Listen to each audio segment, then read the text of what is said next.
Mu held down the teleportation runes and looked into the depths of the Blood Sea. There was an abyss opening up and a woman in emerald green rising up from the Blood Sea. Both sides of the Blood Sea merged back behind her. She wore a green-colored dress, and the dress was embroidered with all kinds of leaves. Her hair was coiled up like the horns of a deer, and there was a circular halo behind her head. There was a sapling on her head, and it looks like a seed that had just sprouted out from moisturized land. There were 2 green and tender petals. Big sister.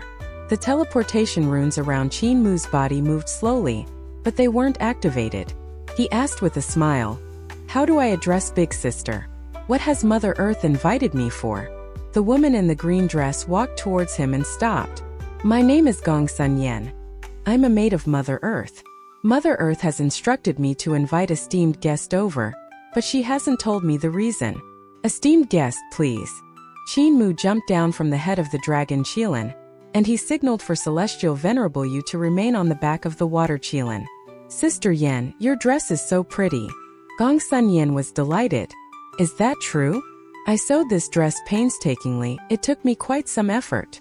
Mu followed her forward and said, "I've also heard of the reputation of Mother Earth for quite a long time, but I never had the opportunity to meet her.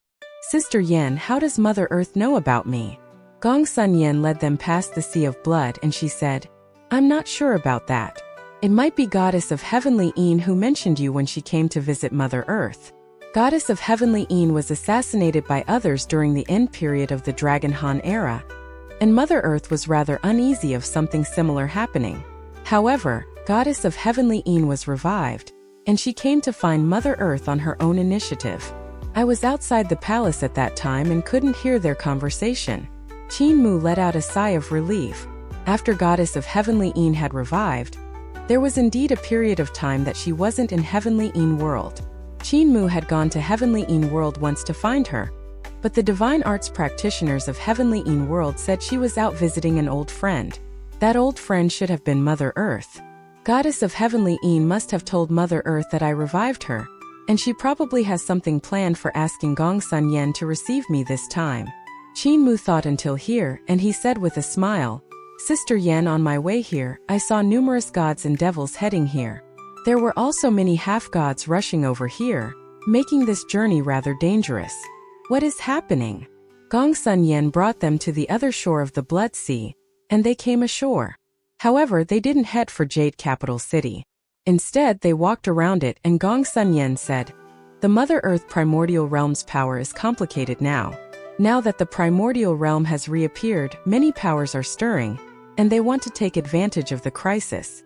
These gods and devils are from the many worlds under Mother Earth, and now they have snuck in with ill intentions. As for those half-gods, they aren't summoned over by Mother Earth. Someone faked the name of Mother Earth and summoned them over." Mu's heart jumped and he cried out, "Someone faked the name of Mother Earth to summon the half-gods over?" The water Qilin was also shocked and he hurriedly said, "Impossible. After I awakened, I could clearly feel that it was Mother Earth that was calling us. She is the ruler of the primordial realm, so the feeling of her summon can definitely not be wrong." Old brother Dragon Qilin, "Didn't you sense the call of Mother Earth?" The Dragon Qilin said, "I felt it. However, I was plowing the fields at that time, so I ignored it." Mu pondered and said, "Since it wasn't Mother Earth who summoned the half-gods, who else can fake Mother Earth's name to get the half-gods to come over? What kind of method did that person use to call the half-gods in the primordial realm? To allow everyone to hear that person's call, and not be able to differentiate between real or fake? It shouldn't be simple, right?" Gongsun shook her head. "This isn't something I can know. Ever since Mother Earth died, I've been waiting quietly in the earthly palace for the day she would be revived. I don't know much about the affairs outside. Jade Capital City was extremely huge, and its land was vast. Furthermore, the Numinous Sky Hall was right in Jade Capital City. Terrifying waves came from them, and sometimes, powerful divine arts would explode and spread out from the Numinous Sky Hall as the center."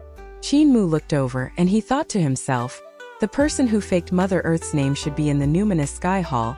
I just don't know who it is. Exactly who is so daring to impersonate Mother Earth and gather the half-gods for his use. Heavenly Teacher Z, she must have gone there. I wonder if she would be in danger. He then shook his head. Even though Scholar's abilities weren't the highest among the 4 great heavenly teachers, she was the one who had the highest combat power with all of her abilities combined. Even martial arts heavenly teacher had suffered in her hands several times. He accepted the fact that she was able to be ranked in front of him. Martial arts heavenly teacher was in existence on Emperor's throne realm. If even he admitted he was inferior, heavenly teacher Z, she was probably not in any danger. They took a long detour until they came to a small mound. On the small mound was a dilapidated temple, and the horizontal inscribed board stuck in the ground was a few words. Qinmu pulled out the board and he wiped the dirt away. The writings were extremely ancient. He looked at Celestial Venerable Yu, and Celestial Venerable Yu said, "Brother." These words read Temple of Mother Earth. Gong Sun Yen walked into the dilapidated temple and hurried them. "Come quickly." Qinmu hesitated for a moment before storing this board in his Taotai sack. He thought to himself, "I'll keep it first, maybe it will be useful." They walked into the temple, and the dilapidated temple wasn't huge. However, it was very clean, and it was evident that someone had frequently been cleaning it. There were a few guest rooms at the side with their door closed. "Is that where Big Sister usually stays?" asked Qinmu. Gong Sun Yen nodded her head. "I usually stay here." There are also several fields behind the temple where fruits and vegetables are planted. The fruits that I've planted are very delicious. It's a pity we are in a hurry, and I don't have time to give you a taste. After we meet Mother Earth, I'll pluck some for you." Qinmu expressed his thanks. This woman seemed to be lovable and simple-minded. She didn't have any schemes, which made Qinmu find it rather easy to get along with her. Gong Sun Yen went into the main hall of the temple. Qinmu raised his head, and in front of him was the statue of a goddess. The goddess had a look of prosperity, and the corners of her lips were smiling. Behind the god statue was an ancient tree sculpted in bronze. The statue stood under the tree. Gong Sun Yen paid her respects to the god statue, and the ground of the temple suddenly opened up to reveal a passage leading underground. Light could be faintly seen coming from the darkness. Qinmu examined the seal on the ground and he thought to himself, "This kind of seal is slightly unpolished." Gong Sun Yen said with a smile, "You are such a klutzy person, what's nice to look at on the ground? Let's go down." Qinmu followed her. The dragon Qilin hurriedly moved to Qinmu's back, and he was inseparable. He looked nervously at his surroundings, and on the other hand, the water Qilin was rather brave. He carried Celestial Venerable Yu and every step was very stable. Qinmu only felt that it wasn't steps under his feet. Instead, it was an incomparably thick route. This route was even thicker than the roads leading from Eternal Peace to West Earth. The route was covered with moss, and as they walked on the route, a footprint would light up on the soft moss every time they took a step. After moving over a dozen steps away, only then did the footprint gradually darken. The dragon Qilin and the water Qilin were both very astonished. They jumped around on the route and left a series of hoof marks. Celestial Venerable Yu also jumped down to play with them in joy. Suddenly, he missed a step and fell off the branch while letting out a mournful shriek. Qinmu shook his head. One strand of his hair grew as it swooped down against the wind. It coiled tightly around him before pulling him up. Celestial Venerable Yu still hadn't recovered from the shock, and he became much more obedient. The tree roots spread out in all directions, and this underground didn't seem like it was underground. On the contrary, it seemed like an incomparably vast space. However, the surroundings were dark, and Qinmu couldn't see the layout here. He followed Gong Sun Yen down underground, and the route led them to the border of the underground space. But, as they headed down, the height of the stone wall made him slightly dumbfounded. They came from one route to another, but they still hadn't reached the bottom. Suddenly, the dragon Qilin cried out and hid behind Qinmu. Qinmu looked over and saw numerous incomparably ancient roots weaving around each other not far away, forming a knot. In the center of that knot, there was a huge black coffin lying there quietly. Terrifying god might could be faintly felt coming from the stone coffin. And in front of the stone coffin, there were 6 types of stone statues which were Qilin, lion, camel, horse, white elephant and Xieji. Each of them was in a pair, and 12 stone statues were standing on the root in front of the coffin. The specification of an imperial tomb? Qin Mu's heart trembled slightly. Could it be Mother Earth who is inside this stone coffin? The black stone coffin was 50 yards high, 25 yards wide, and 150 yards long. That is the tomb of a High Emperor. Inside is the first High Emperor. Gong Sunyan bowed respectfully to the stone coffin and whispered, "First High Emperor's temper isn't very good. Let's not disturb him and pass by quietly." The dragon Qilin felt a shiver down his spine, and he tucked his huge dragon tail between his legs as he tiptoed forward. He muttered under his breath, "Not a very good temper. Could he still jump out of the coffin?" They passed by the stone coffin, and the stone statues suddenly turned their heads. They stared at them with their solemn and vicious gazes, moving their gazes as their bodies moved. Only when they had left did these stone statues turn their heads back to look at each other. They walked another stretch and saw another huge stone coffin being coiled by the root. It hung at a place that wasn't touching the sky or the ground. There were also 12 stone statues in front of the stone coffin, and these stone statues had the heads of birds and bodies of humans. There were wings on their backs, and they stood with one leg. Some bird heads were vermilion birds, some were phoenixes, and some were even dragon heads with beaks. Furthermore, some bird heads had a different number of heads. "This is the tomb of Second High Emperor," Gong Sunyan whispered. "He doesn't have a good temper either. Lower your voices." Those bird-headed statues stared at all of them as they tiptoed across. Then they saw the third black stone coffin and 2 rows of god statues again. Qin Mu couldn't resist asking, "Sister Yan, how many High Emperors were there in the High Emperor era?" 14. Gong Sunyan suppressed her voice and said, "There are 9 laid to rest here, and the rest died outside. Their corpses got snatched away to be refined into treasures, so they couldn't be retrieved." Qin Mu had a weird expression. After a moment he tried to ask, "Do all of the High Emperors have a bad temper?" "Yep." Gong Sunyan nodded her head. "It's fine if they have a bad temper. Even those guardian beasts have a bad temper. They see me as a thief every time I come here." Qin Mu could only continue to tiptoe forward. Finally they walked past 9 black coffins. The tombs of the High Emperors had all been chosen here. The coffins were all coiled by the roots, and they didn't know what kind of tradition it was in the High Emperor era. "Aren't gods supposed to be immortal? Why did these High Emperors pass away?" asked Qin Mu. "They got beaten to death," Gong Sunyan whispered. "Lower your voice, they can hear. If they hear you, they will jump out to beat you. Their souls have been seized back from Yudu by Mother Earth. They are locked in the coffin now." Qin Mu felt apprehensive and he asked with a low voice, "What kind of person could kill the past High Emperors? Even Mother Earth was killed, much less them." Gong Sunyan said, "The High Emperor era was very chaotic. We are here at Mother Earth's palace." The light in front was dazzling, and a palace was being lifted in the air by roots from all directions. The palace was the one glowing. When they arrived at the front of the palace, only then could they see how vast and majestic it was. The marble pillars of the palace were carved with stone dragons, and there were also stone statues of bird-headed gods. The ridge of the palace also had all kinds of stone statues of various strangely shaped divine beasts. On top of the door was the sculpture of a water dragon, while on the window was the relief sculptures of phoenixes. Qin Mu and Gong Sunyan walked in front, and suddenly they saw those stone dragons actually swirling around. Next, the stone dragons actually transformed into bodies of flesh and blood. Out of the blue, a huge dragon head hung in front of their faces. That was an old dragon that had blurry eyes. His dragon whiskers floated, and he said with a muffled voice, "I smell strangers. They are Mother Earth's guests." Gong Sunyan hurriedly said, "May Dragon King please give way." Flapping sounds suddenly came from the windowsill as a phoenix flew out to land in front of Qin Mu and the rest.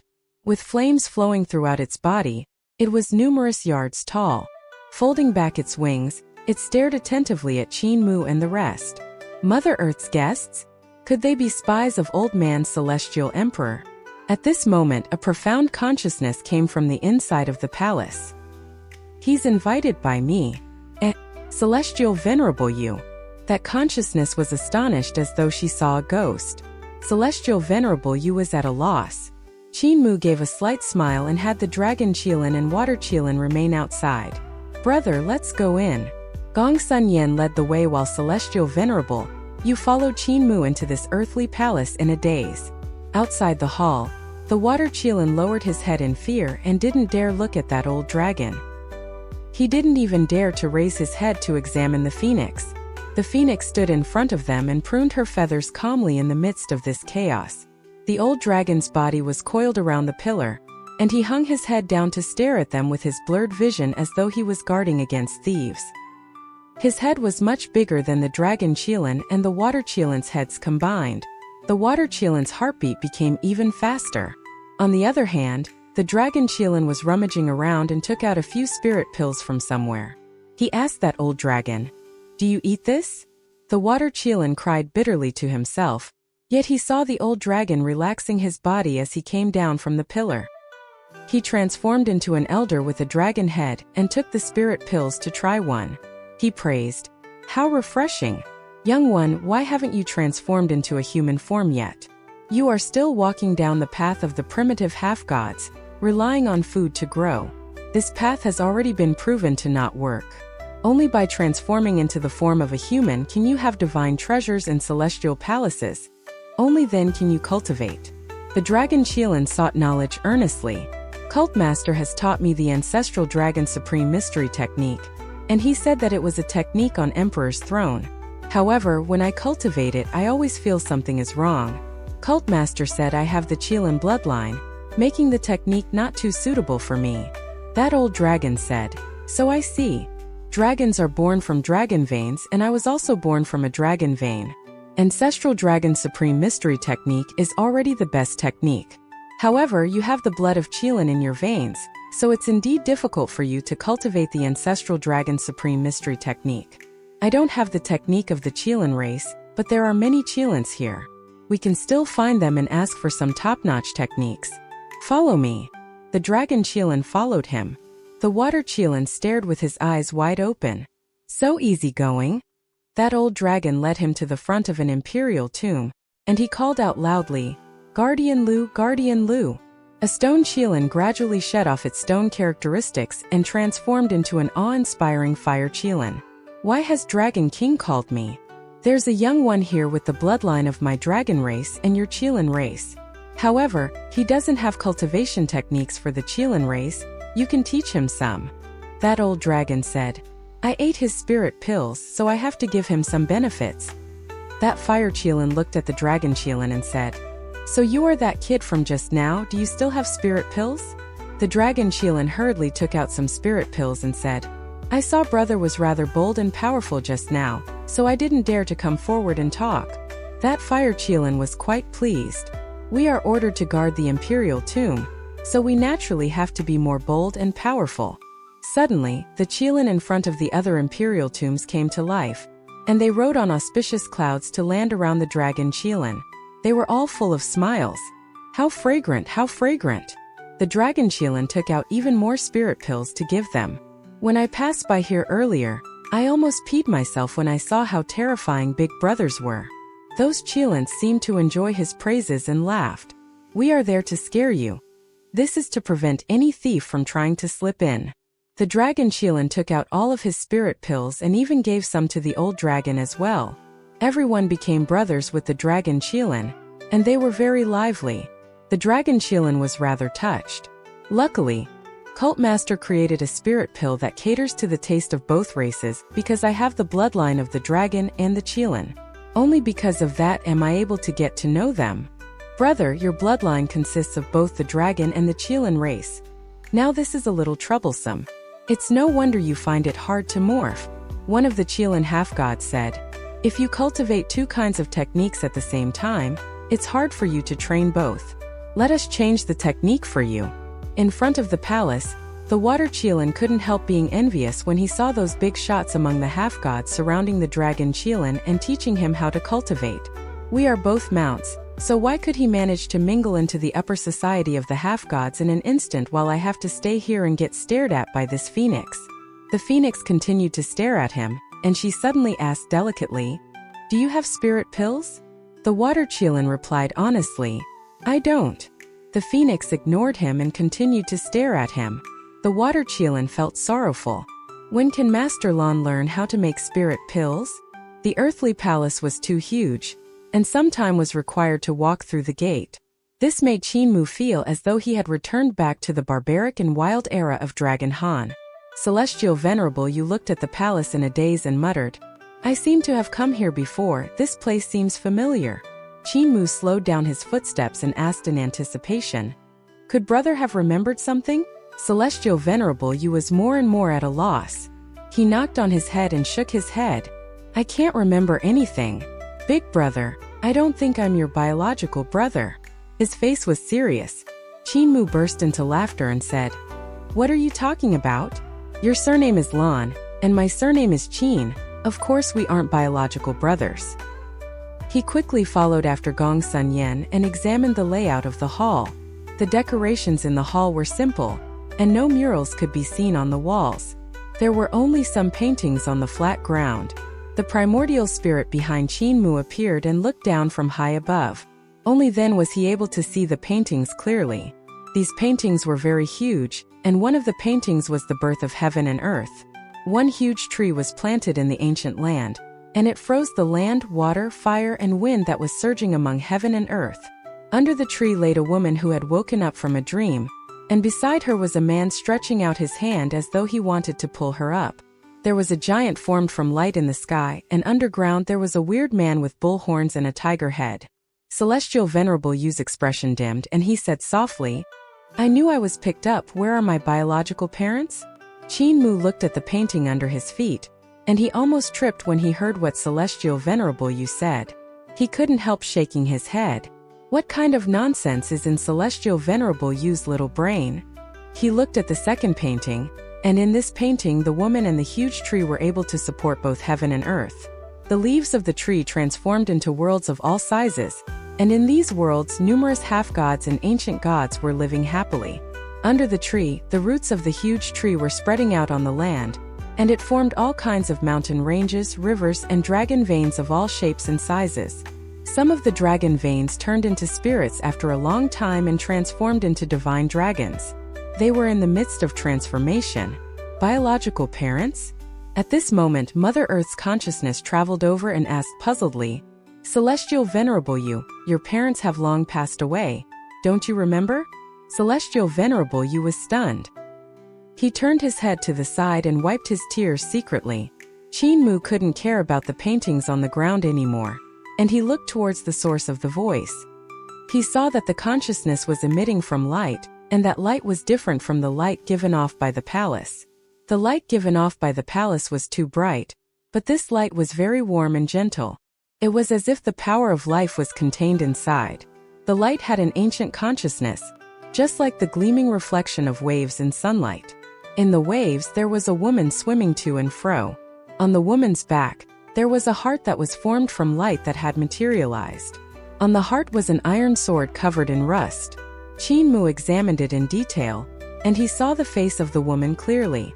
She looked exactly the same at the god statue in the temple. She also had a prosperous look.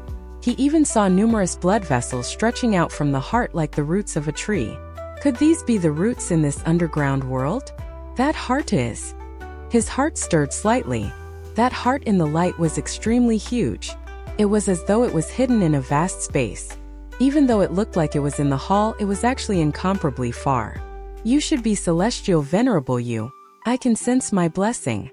That woman's heart swam forward and looked at them across the layers of light screens.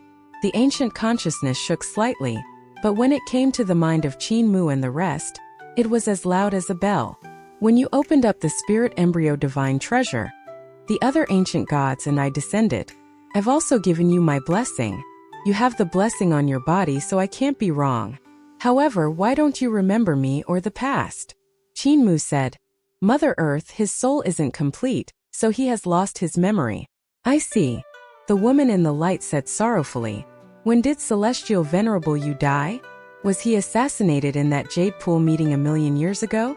"I have heard about the incident regarding Celestial Venerable Yu, and thus I went to take a look. Even though the Celestial Venerable Yu I saw had a magnificent style unmatched in his generation, it wasn't the Celestial Venerable Yu in my memory. He didn't have the blessing of the gods. Back then, I suspected if that Celestial Venerable Yu was really the true Celestial Venerable Yu. Qinmu said. Celestial Venerable Yu was indeed assassinated during the Jade Pool meeting. The woman in the light said. So I thought. How did you manage to preserve his body until now and reconstruct his soul? Qinmu's expression didn't change and he said with a smile. Why does Mother Earth say that? It's not me that preserved his body. It was Elder Messenger of Death who invited me to revive a person, so I revived Celestial Venerable Yu. The woman looked at him across the light and she said with a smile, I still thought you were there at the Jade Pool meeting. Qinmu was astonished, and he burst out in laughter. Mother Earth is joking. The Jade Pool meeting happened 1,000,000 years ago.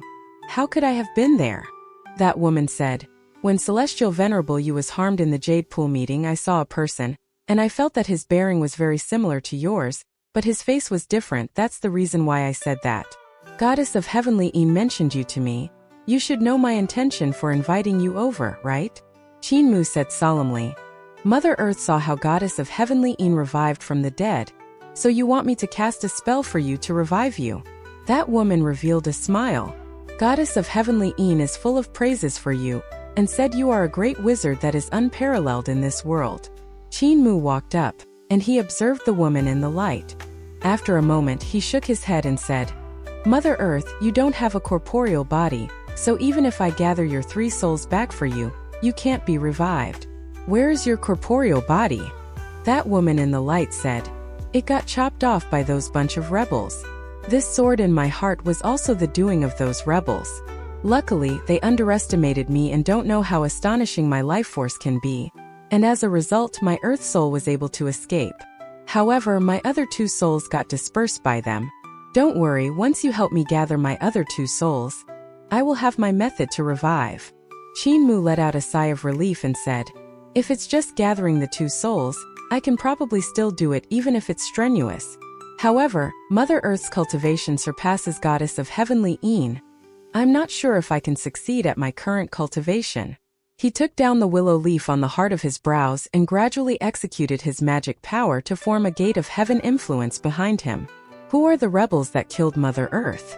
Why do they have such terrifying powers to murder an existence such as you? The woman in the light gritted her teeth and hatred poured out from her. Heaven Alliance.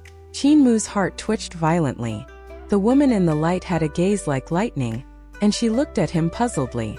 Great wizard, why did your chi and blood suddenly surge violently and your heart beat faster when you heard Heaven Alliance? Qinmu's heartbeat was furious, as though a giant was beating battle drums furiously. His chi and blood were fluctuating violently, and the chi and blood around his body started to flourish. They gave off loud sounds of waves surging. Mother Earth might not know, but this spell of mine needs me to forcefully raise my chi and blood. Only then can the power of my spell be raised to the most optimal state. Qinmu's body bulged up and became taller and taller. His aura also became stronger and stronger. This spell exhausts the body extremely, and I almost tired myself to death when I tried to revive Goddess of Heavenly Een. After the incident, Goddess of Heavenly Een felt guilty, and she gifted me many treasures to make it up to me. The woman in the light understood his intention and said with a smile, Don't worry, I won't be any more stingy than Goddess of Heavenly Een. How much did Goddess of Heavenly Een give you? I'll give 10 times that amount. Qinmu was overjoyed and started to execute Soul Guide with all his power. However, he was crying bitterly to himself. He had originally thought that Mother Earth had died in the hands of the extraterritorial celestial heavens, so it was nothing much to revive her.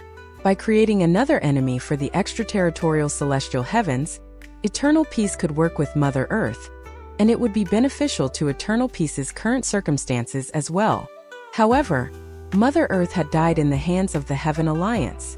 The Heaven Alliance was naturally not the Heaven Alliance in Eternal Peace. It was the one Qinmu had single-handedly created in the Dragon Han era, 1,000,000 years ago. When Qinmu had gone back in time, he had talked about the Heaven Alliance with Celestial Venerable Ling.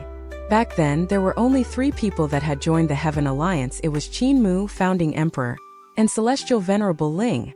As for how the Heaven Alliance had developed afterward, Qinmu didn't know. From the looks of it now, the Heaven Alliance seemed to have lived on through the Dragon Han era, and they weren't wiped out by the extraterritorial celestial heavens for the next few eras. Instead, they grew stronger and stronger until they killed Mother Earth when it came to the High Emperor era. He didn't know why the Heaven Alliance wanted to kill Mother Earth, and he wasn't clear about all of the grudges within. If he were to revive Mother Earth, how would it affect the Heaven Alliance? Was the current Heaven Alliance still the Heaven Alliance he had created back then? Did the Heaven Alliance change in the past million years? Or did it still preserve his first wish when he had founded the Heaven Alliance? The very first wish when he created the Heaven Alliance was to gather all of the talents and righteous people of the lowly race, so they could fight for the power to survive for the human and lowly race. However, even though his wish was good, one would find it easy to forget their initial wish after attaining power. It was easy to become corrupted and change. If the Heaven Alliance didn't become corrupted, Mother Earth deserved to die, and reviving her would just cause the Heaven Alliance's effort to be for naught. It would bring huge troubles to the Heaven Alliance's plans. He was now stuck on the fence. If he didn't revive Mother Earth, he would definitely be killed by Mother Earth. If he revived her, many changes would happen. Soul Guide attracted the shattered particles of Mother Earth's soul, and they were like the finest black sand that came flooding from all parts of the primordial realm. They flowed into the earthly palace and into the light. The woman in the light was very excited, and the light in the sea of light surged forth. She had preserved her earth soul among the three souls. What was shattered was the heaven soul and the life soul. Heaven soul was the light of fetus, earth soul was the bright spirit, and the life soul was the secret spirit. Natural-born sacred gods only had 3 souls and no 7 spirits. Only life forms after the beginning and the half-gods had 7 spirits. Heaven soul was pure yang, which represented Xuandu. Life soul was pure yin, which represented Yudu. Lastly, with its back facing yin and its face facing the yang, earth soul represented Yuandu. The reason why Mother Earth was able to preserve her earth soul was still mainly because of her identity. She was Mother Earth, the embodiment of the great Tao of Yuandu. It was incomparably difficult to get rid of her earth soul. Mother Earth's soul was much stronger than Goddess of Heavenly Yins, and the black soul sand came flooding over majestically. It was as expected of an existence that was able to be on equal terms with Heaven Duke and Earth Count. Qin Mu's vital qi hung in the air while his qi and blood surged more and more as though it was a sea that had fallen into a tornado. Xuandu God language and Yudu God language came from his mouth, and all the kinds of ancient languages had deep meanings that were like profound poems from gods and devils. Closing one's eyes to listen to his Tao voice, one would have the feeling of life being born from the creation of heaven and earth, having the preposterous and distort feeling of gods dancing around at the beginning of the world. As expected of Great Wizard, Mother Earth felt that the shattered pieces of her 3 souls were more and more complete. Those soul particles scattered around in the world were being guided over, and Qin Mu just had to reconstruct her heaven soul and life soul. Once her 3 souls were complete, she could rely on her strong life force to revive. Qin Mu chanted non-stop, and suddenly, a soft crack rang out. The woman in the light, Celestial Venerable Yu, and Gong Sun Yen hurriedly turned to take a look, only to see the skin of Qin Mu splitting apart continuously. Blood flowed out continuously, and they got vaporized by the violent vital qi, turning into a bloody fog that swirled furiously around him. The 3 of them were shocked. This divine art of Qin Mu's was indeed very exhausting, so much so that even his corporeal body couldn't take it. "I'm too strong, reviving me is countless times harder than reviving Goddess of Heavenly Yin." The woman in the light was feeling nervous. With this kind of intensity, I wonder how much longer he can last. Can he reconstruct my 2 souls? Qin Mu's state was extremely bad, and it was becoming worse and worse. The surface of his body seemed to be pierced by countless grains of sand, and blood was floating out of all his orifices, especially the blood from his nose, which would spew out several yards in tempo to his heartbeat. Celestial Venerable Yu hurriedly said, "Brother, stop. If you continue, all your blood will be gone." Qin Mu ignored him and continued to focus on executing the spell. Gong Sun Yen finally couldn't bear to watch any longer and said loudly, "Mother Earth, his cultivation isn't enough, let him rest." The woman in the light was endlessly anxious and said, "Wait a while more, wait a while more. He's a divine arts practitioner, after all he has strong cultivation and a lot of blood in his body. His qi and blood are still vigorous, he can last a while more." Gong Sun Yen hesitated and didn't say anything. She paced back and forth anxiously. Qin Mu had already started to rotate the gate of heaven influence to steal Heaven Duke's power. He was ready to construct the Heaven Soul when a beam of heavenly light came shining from the gate. Qin Mu's body suddenly froze, and he collapsed face down. He fainted. Celestial Venerable Yu instantly panicked and rushed over. Qin Mu's nose was still spewing blood, but the fountain of blood was gradually shortening. After trying his best to spew out 2 small fountains, it still finally stopped. Celestial Venerable Yu hurriedly went to check for his breath when another 2 small fountains spewed out from Qin Mu's nose again, scaring him. He was delighted. My brother is still alive. Gong Sun Yen also went forward to check for the beating of Qin Mu's heart. She felt that his heartbeat was weak, and he lacked both qi and blood. His life was dangling on a line, and he was in an extremely precarious state. Gong Sun Yen gritted her teeth, and that tiny green sapling in the light behind her head flew out to land in the heart of Qin Mu's brows. Light flowed and entered Qin Mu's body to extend his life. After a moment, Qin Mu's breath gradually stabilized. However, that small sapling seemed to become listless. The only 2 leaves fused back together and it shrunk. Gong Sun Yan's face was slightly pale. She took back the small sapling and continued to nourish it in the light. Qin Mu's spell was broken, and the gate of heaven influence was dispersed. Heaven Duke's power instantly vanished and heavenly light no longer shone down. The woman in the light hurriedly restrained his soul particles, and she felt her heaven soul recovering partially. However, it was still far from being complete, and she sighed in pity. Qin Mu gradually woke up, and he stood up under Celestial Venerable Yu's support. He coughed up the blood in his throat and his breath was weak. I'm okay, I'm fine. I can still continue to cast the spell. Great Wizard doesn't have to be too anxious. The woman in the light said gently, You have overexerted yourself when casting the spell just now, and as a result, it has surpassed the limits of your body. Now that your qi and blood are emptied, if you continue casting, you will die from exhaustion. If you died from exhaustion, where am I going to find another Great Wizard that could revive me? I can wait. Great Wizard can just relax and nurse your injuries. She said with a smile, I see Great Wizard's cultivation is already at the peak of the celestial being realm. Any step forward and you will be able to open up Yudu and enter the life and death realm. I reckon Great Wizard will be able to cast your spell freely when you reach the life and death realm. You can reconstruct my soul then. Qin Mu suddenly coughed violently, and he gasped for breaths. He said sorrowfully, Junior is dumb, and I don't know how long will I take to cultivate to the life and death realm. Now that I'm severely exhausted, I'm afraid I'll let Mother Earth down. The woman in the light said with a smile, As Mother Earth, Yuandu is the source of life. Your qi and blood being exhausted is nothing to me. Since you are helping me to reconstruct my 2 souls, I can't shortchange you.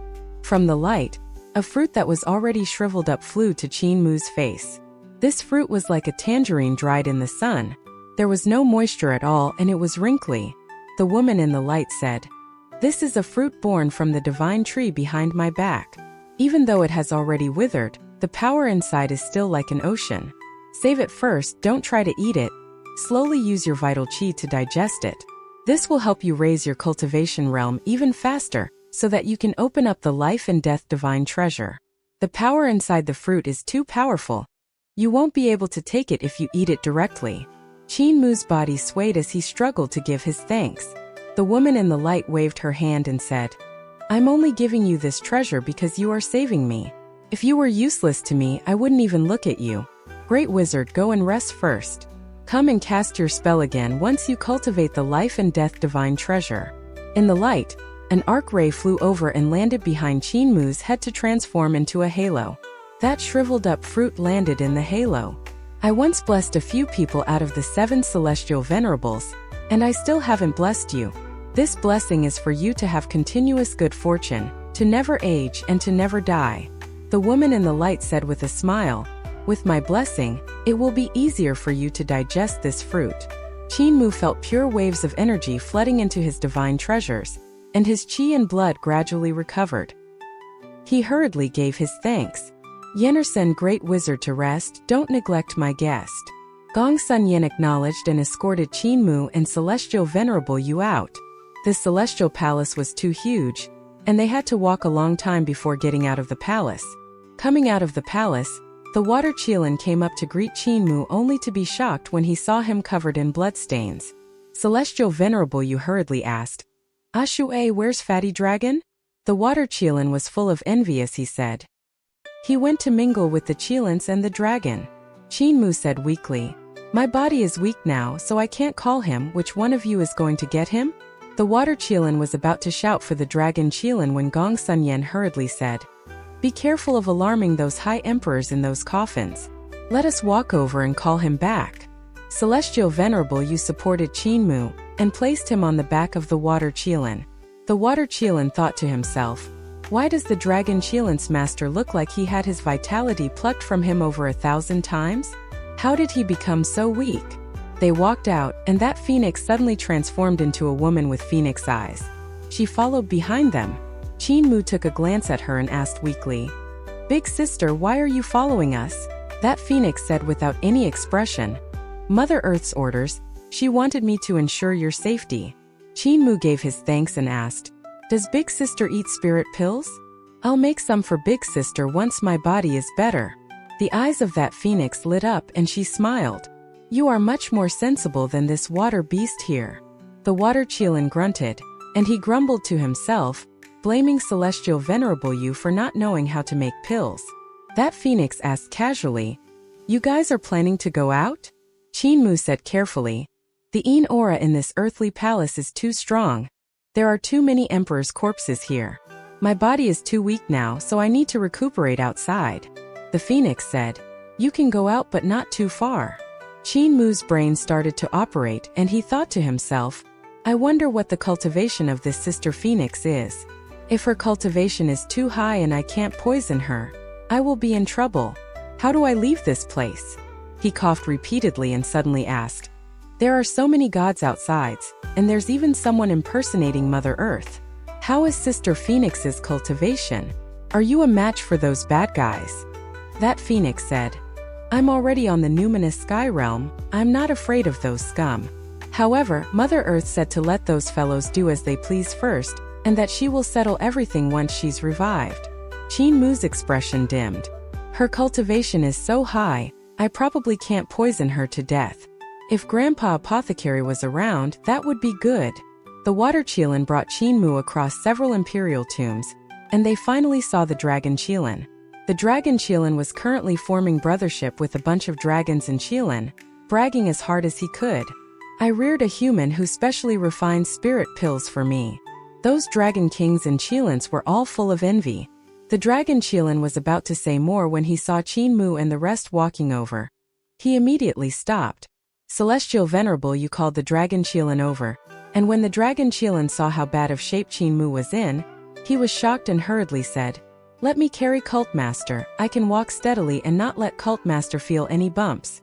Celestial Venerable Yu carried Qinmu up the dragon Qilin's back, and the dragon Qilin sneaked a glance at Qinmu. His face was dark and this made him uneasy. "I wonder if Cult Master heard what I said just now." Those dragon kings and the Qilins looked at him enviously as he carried Qinmu out. When they were finally far away, only then did they say, "Young and promising, truly young and promising." Even though Long Pai is young, his horizons and knowledge are extraordinary. To rear a human to make pills for me, why did I not think of such an idea in my early years? The dragon Qilin carried Qinmu out of the underground space, and they came to the hall of the dilapidated temple. The phoenix also followed them. They looked around. Gong Sunyen hurried off to tidy up the room. She said, "I usually stay in this temple, and I only tidied up a few rooms. Let me prepare another few for Sister Phoenix and Brother Qin." The phoenix took out a brilliant gold nest and said, "I'm not used to sleeping in other people's bed. Lay out my nest." Gong Sunyen nodded and took the bird's nest.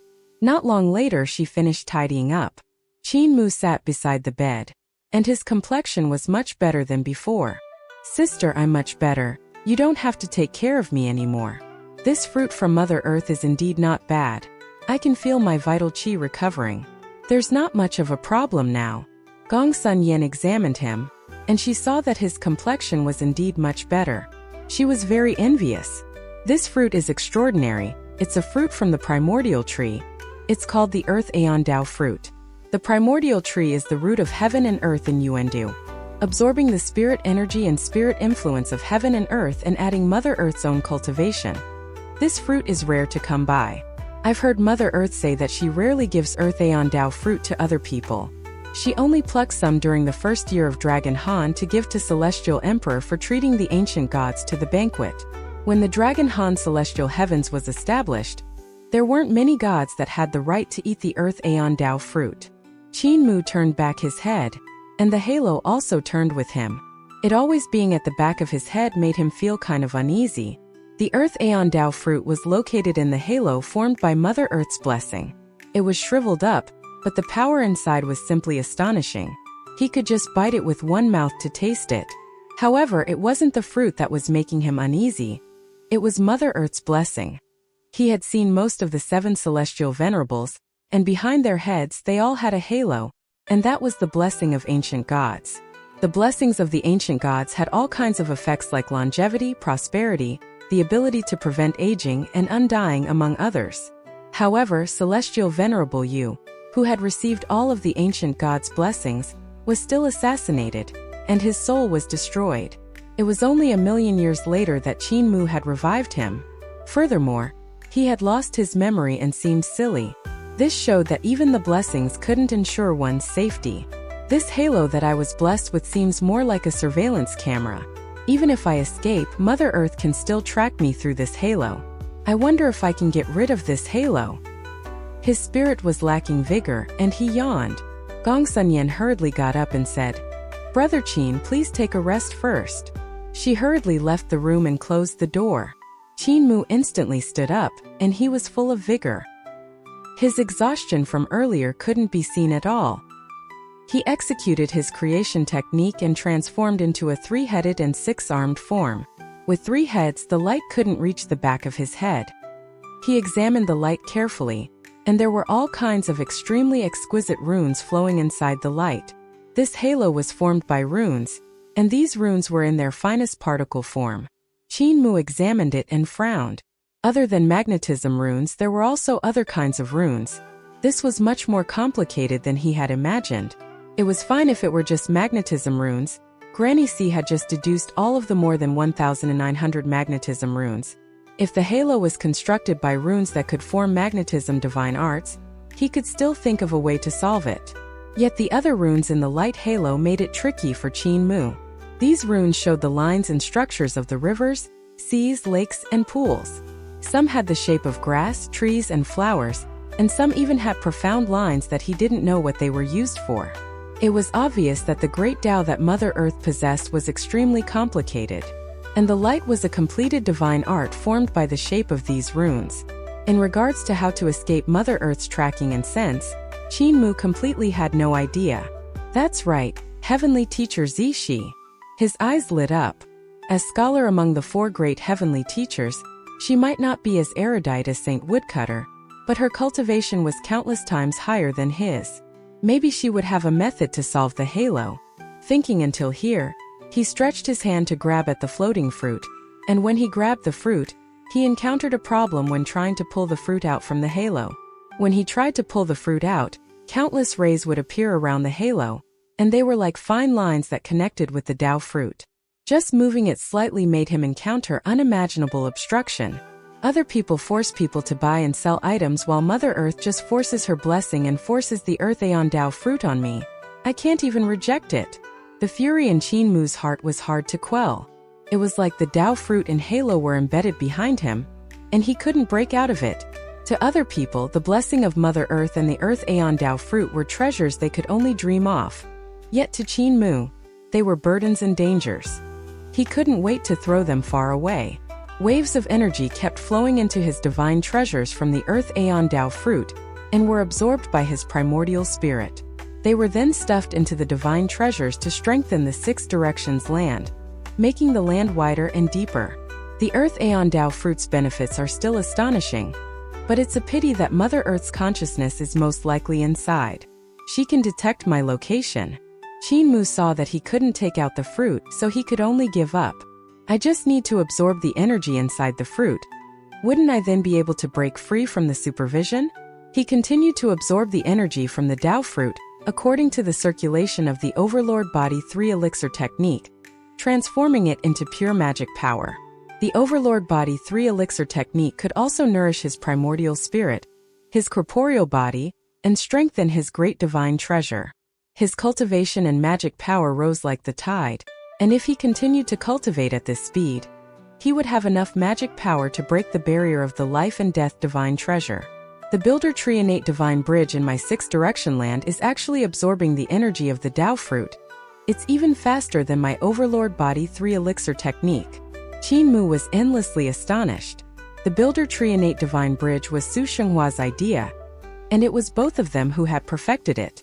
This Builder Tree was a different approach which resulted in equally similar marvel, as the divine tree that was standing in the center of the primordial realm. And now the Builder Tree was absorbing the energy of the Tao fruit furiously to grow. Qin Mu was stunned. The Builder Tree rooted in the 6 Directions land. This site looked very similar to the ancient primordial realm. The primordial realm also had a divine tree rooted in the center of heaven and earth. Su Shanghua is no doubt the existence that is just inferior to me. This Builder Tree Innate Divine Bridge is secretly so compatible with the great Tao of heaven and earth, remarkable. Qin Mu exclaimed in admiration. He truly lives up to the reputation of the pseudo-overlord body. If the Builder Tree Innate Divine Bridge manages to absorb the energy, I can definitely digest this Tao fruit even faster, and let Mother Earth have one less method to supervise me. However, he realized he was still too young. Even though there was a lot of energy pouring over from the fruit, he was still trying to digest it.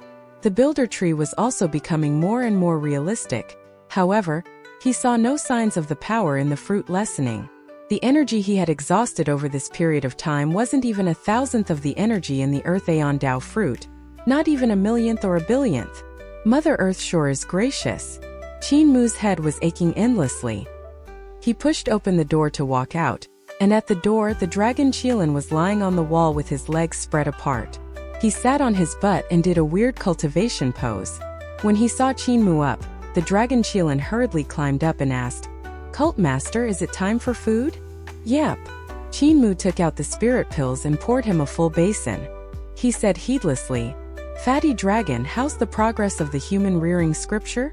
The dragon Qilin lowered his head to eat and said, "The 6th chapter of the 2nd volume isn't done yet." He suddenly came to a realization, and his blood ran cold.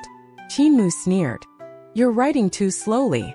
The dragon Qilin tucked his tail between his legs and didn't dare to talk anymore. Qin Mu sneered repeatedly, and the dragon Qilin sweated buckets.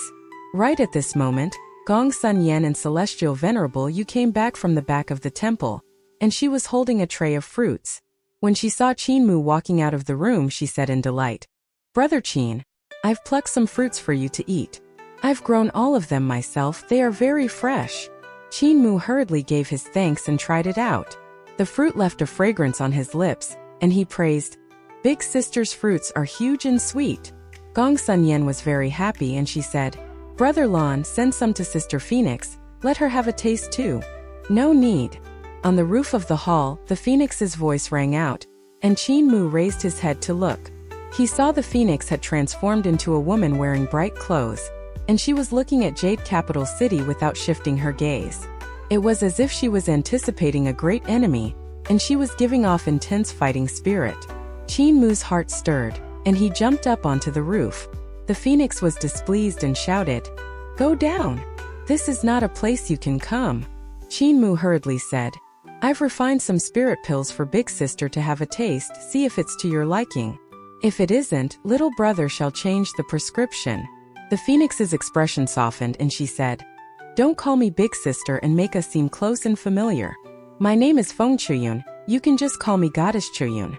She tried one and said, "The fire nature is a little on the heavy side. I'm originally a phoenix that cultivates the great Tao of the sacred fire. Because the fire nature in the spirit pills is too low quality, it doesn't suit my taste. Go down first, this is not where you should be. Put the matter regarding the spirit pills aside first. Mother Earth's matter is important, just cultivate." Qin Mu said with a smile, "Sister Chuyun, I usually don't need to cultivate in seclusion. I'm used to running east and west, so I'm always cultivating on the move.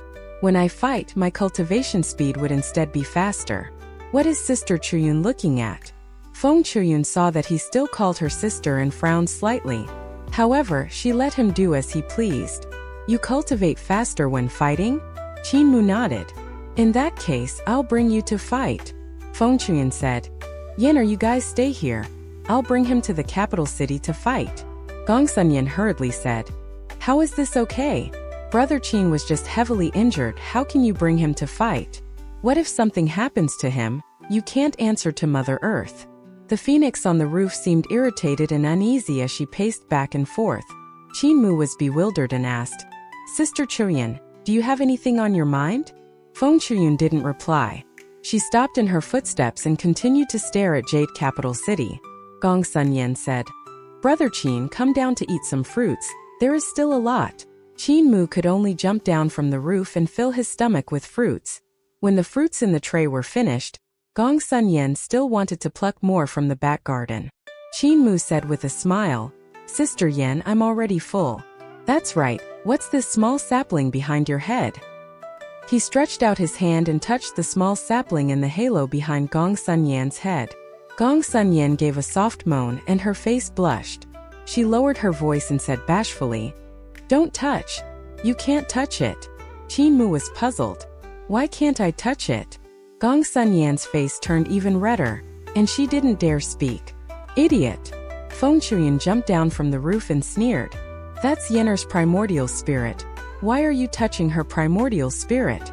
It's too stimulating for her. You might as well touch her body directly.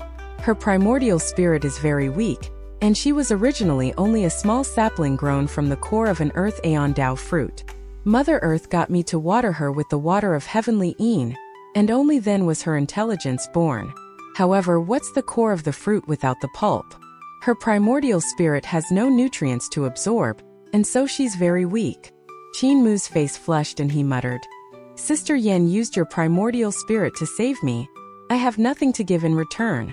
Give her your hand in marriage then. Feng Chuyun seemed to be very hot-tempered as she paced back and forth. Qinmu's eyes lit up. I wonder if the Earth Aeon Dao fruit can help Big Sister? Can I use the energy inside the Earth Aeon Dao fruit to strengthen Big Sister's primordial spirit? Gong Sunyan hurriedly rejected him. How can this do? The Dao fruit was given to you by Mother Earth for you to cultivate to the life and death realm. Qinmu said with a smile. The energy inside the Dao fruit is too much. It's easy to cultivate to the life and death realm, and I can't finish it. He held Gong Sunyan's hand and tried to guide some energy in the Dao fruit to her. Gong Sunyan had planned to reject it, but when the energy of the fruit came surging over, she instantly felt an incomparably comfortable sensation.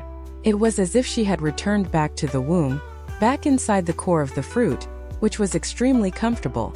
The small sapling behind her slowly parted, and two tender leaves shook gently. No! Feng Chuyun was suddenly jumping in fury, and phoenix flames covered her entire body. I need to find that little bitch and teach her a lesson. Qinmu was stunned and asked, Who is Sister Chuyun talking about? Qi Xiaoyu. Feng Chuyun couldn't hide her anger as she ground her teeth against one another. That little slut betrayed the phoenix race. Come, follow me to Jade Capital City. I'll beat the little bitch to death. Red Deity Qi Xiaoyu again. Qinmu had a weird expression. How many people had Red Deity Qi Xiaoyu betrayed exactly? Boyfriend Sakura Buddha had an unclear relationship with her. Bai Chuer was chasing her for an answer. And now Feng Chuyun of the Phoenix race under Mother Earth also wanted to beat her to death.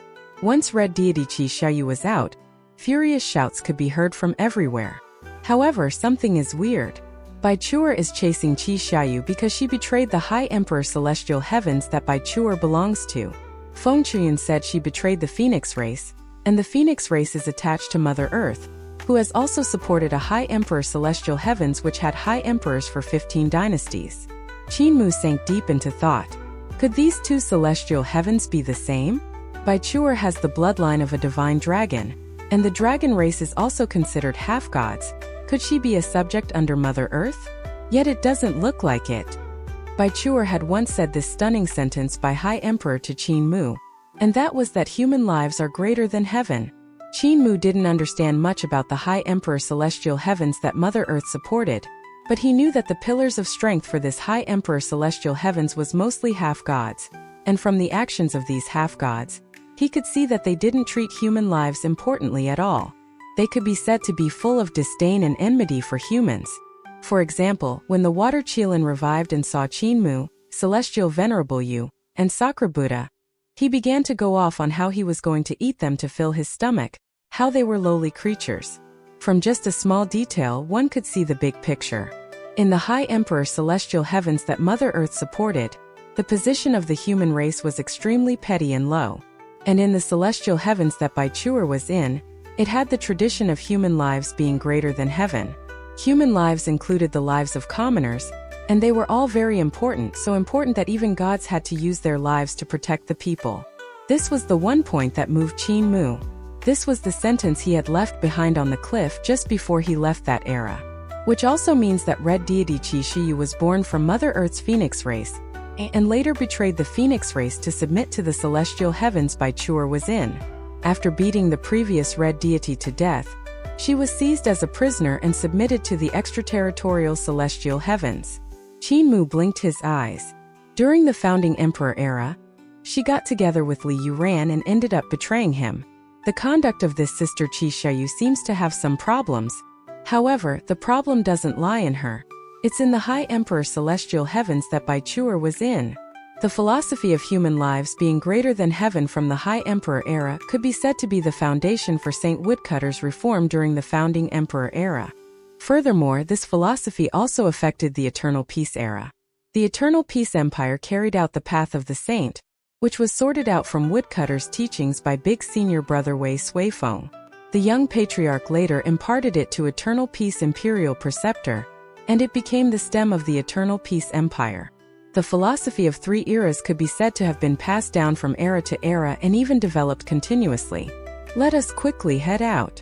Feng Chuyan hurried. In case that little slut escapes. Qin Mu couldn't resist saying, Sister Chuyan, nearly all of the half-gods in the primordial realm are gathered in Jade Capital City. There's the existence that impersonated Mother Earth, and also other gods and devils. The strong practitioners over there are as abundant as the clouds. If we barge in recklessly like this, we won't even have to wait for Red Deity to make a move. The other strong practitioners will probably beat us to death. Feng Chuyan shook her head. That Mother Earth is a fake Mother Earth. As long as I unveil her identity, the half-gods will return to my side. With the power of the half-gods killing Qi Shiyu, this traitor would be a piece of cake. Qin Mu said with a smile, Sister's idea is too simple.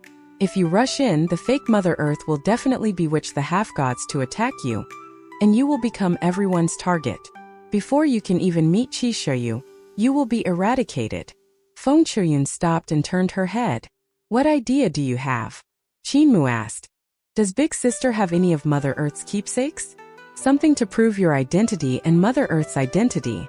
Feng Chuyan sneered and said, Mother Earth is Mother Earth. Why does she need to prove her identity? What skewed logic is that? Qin Mu said calmly, If you don't have a keepsake of Mother Earth, how can you prove that the other party is the fake Mother Earth? Those half-gods were called out by the other party, so they definitely have a keepsake. If you don't have one, how are you going to win over the trust of those half-gods? Feng Chuyan frowned and asked after a moment. So what should we do? Qin Mu smiled and said, Since Big Sister has decided on going to Jade Capital City to tear down her facade, the grander the entrance, the better. Does Mother Earth have any carriage that represents her identity? Feng Chuyan said, Yes, but it's too grand, and 8 dragons and 8 phoenixes are required to pull the carriage. If we were to take the carriage out, Mother Earth would most likely be alerted, and that wouldn't be good. Mother Earth won't agree to let me kill Slut Qi. Qin Mu pondered and asked, Does Mother Earth have any branches or anything else that looks more gorgeous? Feng Chuyan's eyes lit up and she smiled.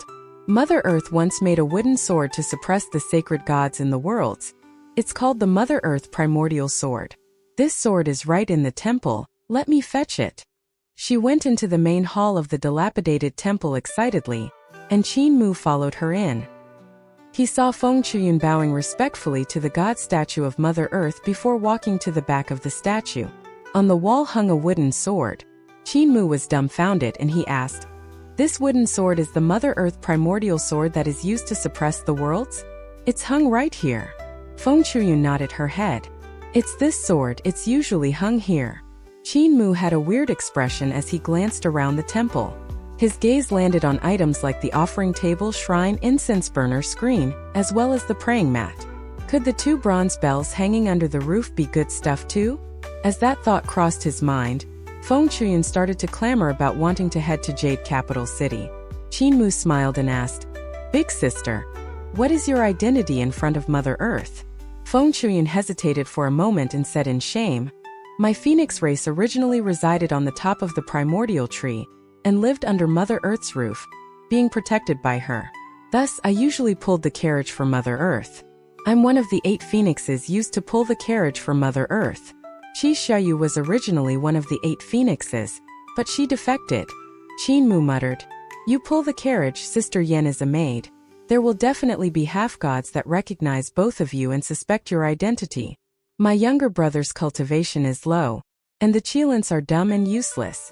In that case, I will just have to inconvenience myself and be the disciple of Mother Earth." Feng Chuyun was stunned and didn't understand what he meant. Qinmu sighed and said, "I'll just force myself to be Mother Earth's envoy and disciple to quell the rebellion. Both of you will be my maids. In that case, I'll have to inconvenience Sister Chuyun to hold my Mother Earth primordial sword. Sister Yen and Brother Lan's hands are still empty. Do you have any other treasures? If we look too shabby, people will see through us."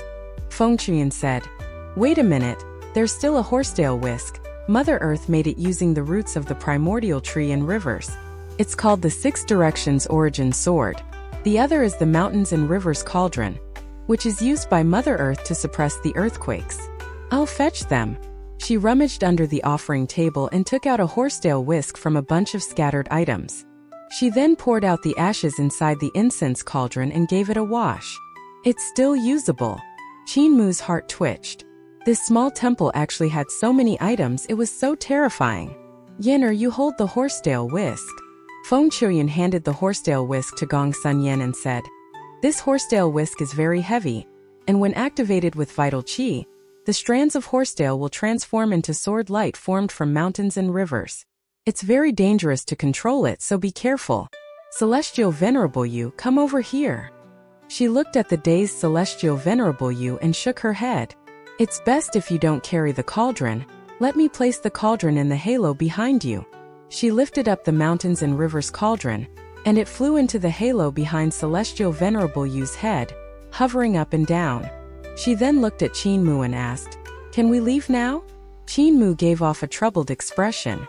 "I don't have any treasure on me. I look slightly unpresentable." Feng Chuyun blinked her eyes. "We are your maids, and you even have a boy servant.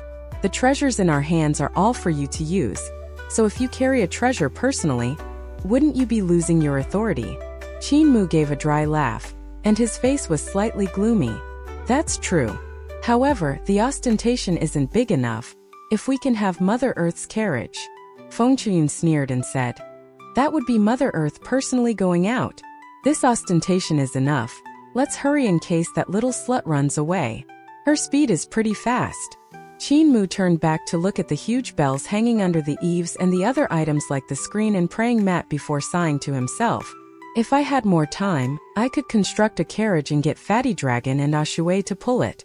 Brother Lan could then sit on the shaft of the carriage and hold a whip while both sisters could lean on my left and right leg as I sit on the throne behind the curtain." Feng Chuyun hurried him. "After we slay the little slut and revive Mother Earth, we'll let you be that awe-inspiring for once. Okay? We don't have time now, let's quickly go over now." Qinmu threw a glance at the dragon Qilin, and the dragon Qilin understood him. He rolled on the ground and transformed into a huge beast that was 120 yards. Qinmu rubbed Celestial Venerable Yu's face to change his appearance to look like a boy servant. He took out a sword pellet, and his sword pellet transformed into a collar with a rope. He got the water Qilin to transform into a half-god with a Qilin head to hold the rope in front. Gong Sun Yen and Feng Chuyun moved to the dragon Qilin's head, and Qinmu sat down. He got Celestial Venerable Yu to stand behind him, while he pulled Gong Sun-yen over to let the young girl lay on his shoulder. He was still planning to pull Feng Chuyen over as well, but he got stared down by her. She threatened to pull out the wooden sword. Qinmu could only give up on this thought as he said, "Fatty dragon, let's go meet this fake Mother Earth." The dragon Qilin hurriedly grew clouds under his feet and rode on the clouds. The water Qilin stayed in front and led him towards Jade Capital City. Qinmu revealed a slight smile as he looked forward. He thought to himself, Sister Chuyen was sent by Mother Earth to supervise me in case I run away. If Qi Xiaoyu kills Sister Chuyen, I will be able to steal these treasures and run. The more he thought about it, the more excited he was. His smile also gradually widened.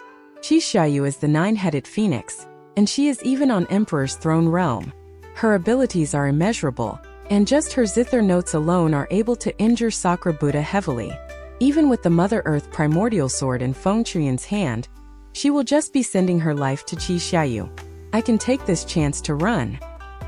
He held Gong Sun-yan's small hands and still wore a smile on his face. He caused the heart of the girl beside him to thump heavily, and she kept looking over at him.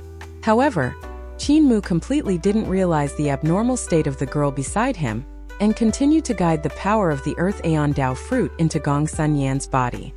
He thought to himself, Scholar is also in Jade Capital City, she can help me resolve this Mother Earth's blessing, and with Sister Yen absorbing the energy of the Earth Aeon Dao fruit, I'll be able to completely break free of Mother Earth's control. Gong Sun-yen was absorbing the energy of the Earth Aeon Dao fruit faster than him, but Qinmu was still slightly impatient. No matter how much of the energy of the Earth Aeon Dao fruit was absorbed, the energy in the fruit didn't seem to decrease. If the Earth Aeon Dao fruit can't be cleanly absorbed in a short while, I can only kidnap Sister Yen. Qinmu looked at the girl beside him and gave an innocent and radiant smile. Gong Sun-yen blushed and tilted her head. She stared at the mane on the dragon Qilin's neck, and her heart became flustered. What if he suddenly kisses me? What should I do? Should I struggle and resist, or should I act angry?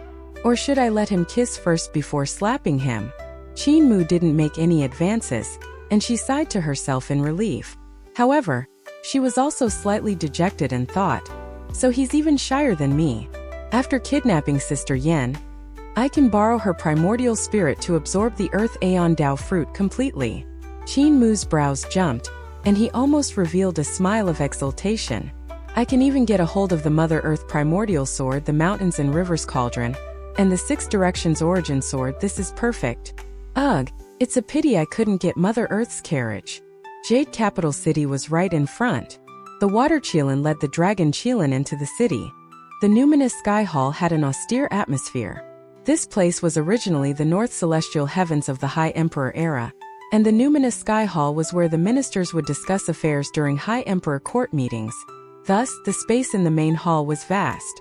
Now this main hall had thousands of gods of all sizes, and they were all looking nervously at the man and woman, competing with their zither skills in the hall. They were afraid of being hit by the aftermath. Zither sounds rang in the hall, and the ones playing the zither were a scholar who had a donkey behind him and red deity Qi Xiaoyu, who had clouds tinged with sunset hues behind her, which looked like feathers of a phoenix. One was in the east, one was in the west, and there was nobody around them. Even the strongest half-gods were standing far away from them. These two people played their zither, and Scholar had abandoned all restraint. The zither continuously swirled around her, and it was as if Scholar had grown countless arms. Moving her fingers up and down, she displayed astonishing techniques. In terms of temperament and fingering, she was already perfect and flawless. On the other hand, Qi Xiaoyu looked calm and composed. She didn't have as many techniques as Scholar did, and instead she had a simple and plain mood. Yet her temperament was filled with such boundless emotions. Scholar's attainments in technique were unparalleled, and even Qi Xiaoyu couldn't be compared to her. She could be considered to be the perfect example of temperament, but in terms of emotions, she was far inferior to Qi Xiaoyu. Even though her zither notes also had emotions, they didn't have a myriad of changes like Qi Xiaoyu had. Both of their zither notes attacked each other, and the space around them could be seen slowly warping. Sometimes it was stretched, while other times it could become thin layers of membrane. Space seemed to become notes that could be seen with the naked eye as they continuously danced around them. Over time, Scholar was no match for her. Her four arts had reached the height of being unrivaled in the world, but her natural lack of emotions had restrained her from advancing one step forward. The four great heavenly teachers of the founding emperor era all had their achievements and what they were good at. However, Scholar's nature had a flaw, and so she was inferior to Qi Xiaoyu, who dared to love and hate, having a vast amount of emotions. Her inferiority gradually showed, and suddenly, the donkey behind her stood up to transform into a donkey devil king. Opening his mouth, he started braying loudly, and it was extremely piercing to the ears. Both women's notes were messed up, and they held down onto their zither. That donkey's bray was so piercing that all of the strong practitioners couldn't help frowning and covering their ears. In the hall, no matter if it was half-gods or the gods, all of them looked at these two people in fear. They were also slightly afraid of that donkey. Luckily, the battle between the zither was aimed at each other. If it were aimed at them, there would be a great number of casualties among the strong practitioners in this hall. However, there were also 6 to 7 people who didn't have a change in expression. Their cultivation and abilities were high, and they weren't afraid of Scholar or Qi Xiaoyu. Ha ha ha ha, I've still lost. Scholar put away her zither and bowed to Red Deity Qi Xiaoyu. Red Deity's abilities are indeed extraordinary. After so many years, you are still able to be better than me. Heavenly Teacher Z, she is polite. Qi Xiaoyu got up to return the greeting. Her gaze wavered as she was also rather afraid of her. She wasn't willing to fight to the death with her and said with a smile, "We have fought before Mother Earth has even appeared. Aren't we making a fool out of ourselves?"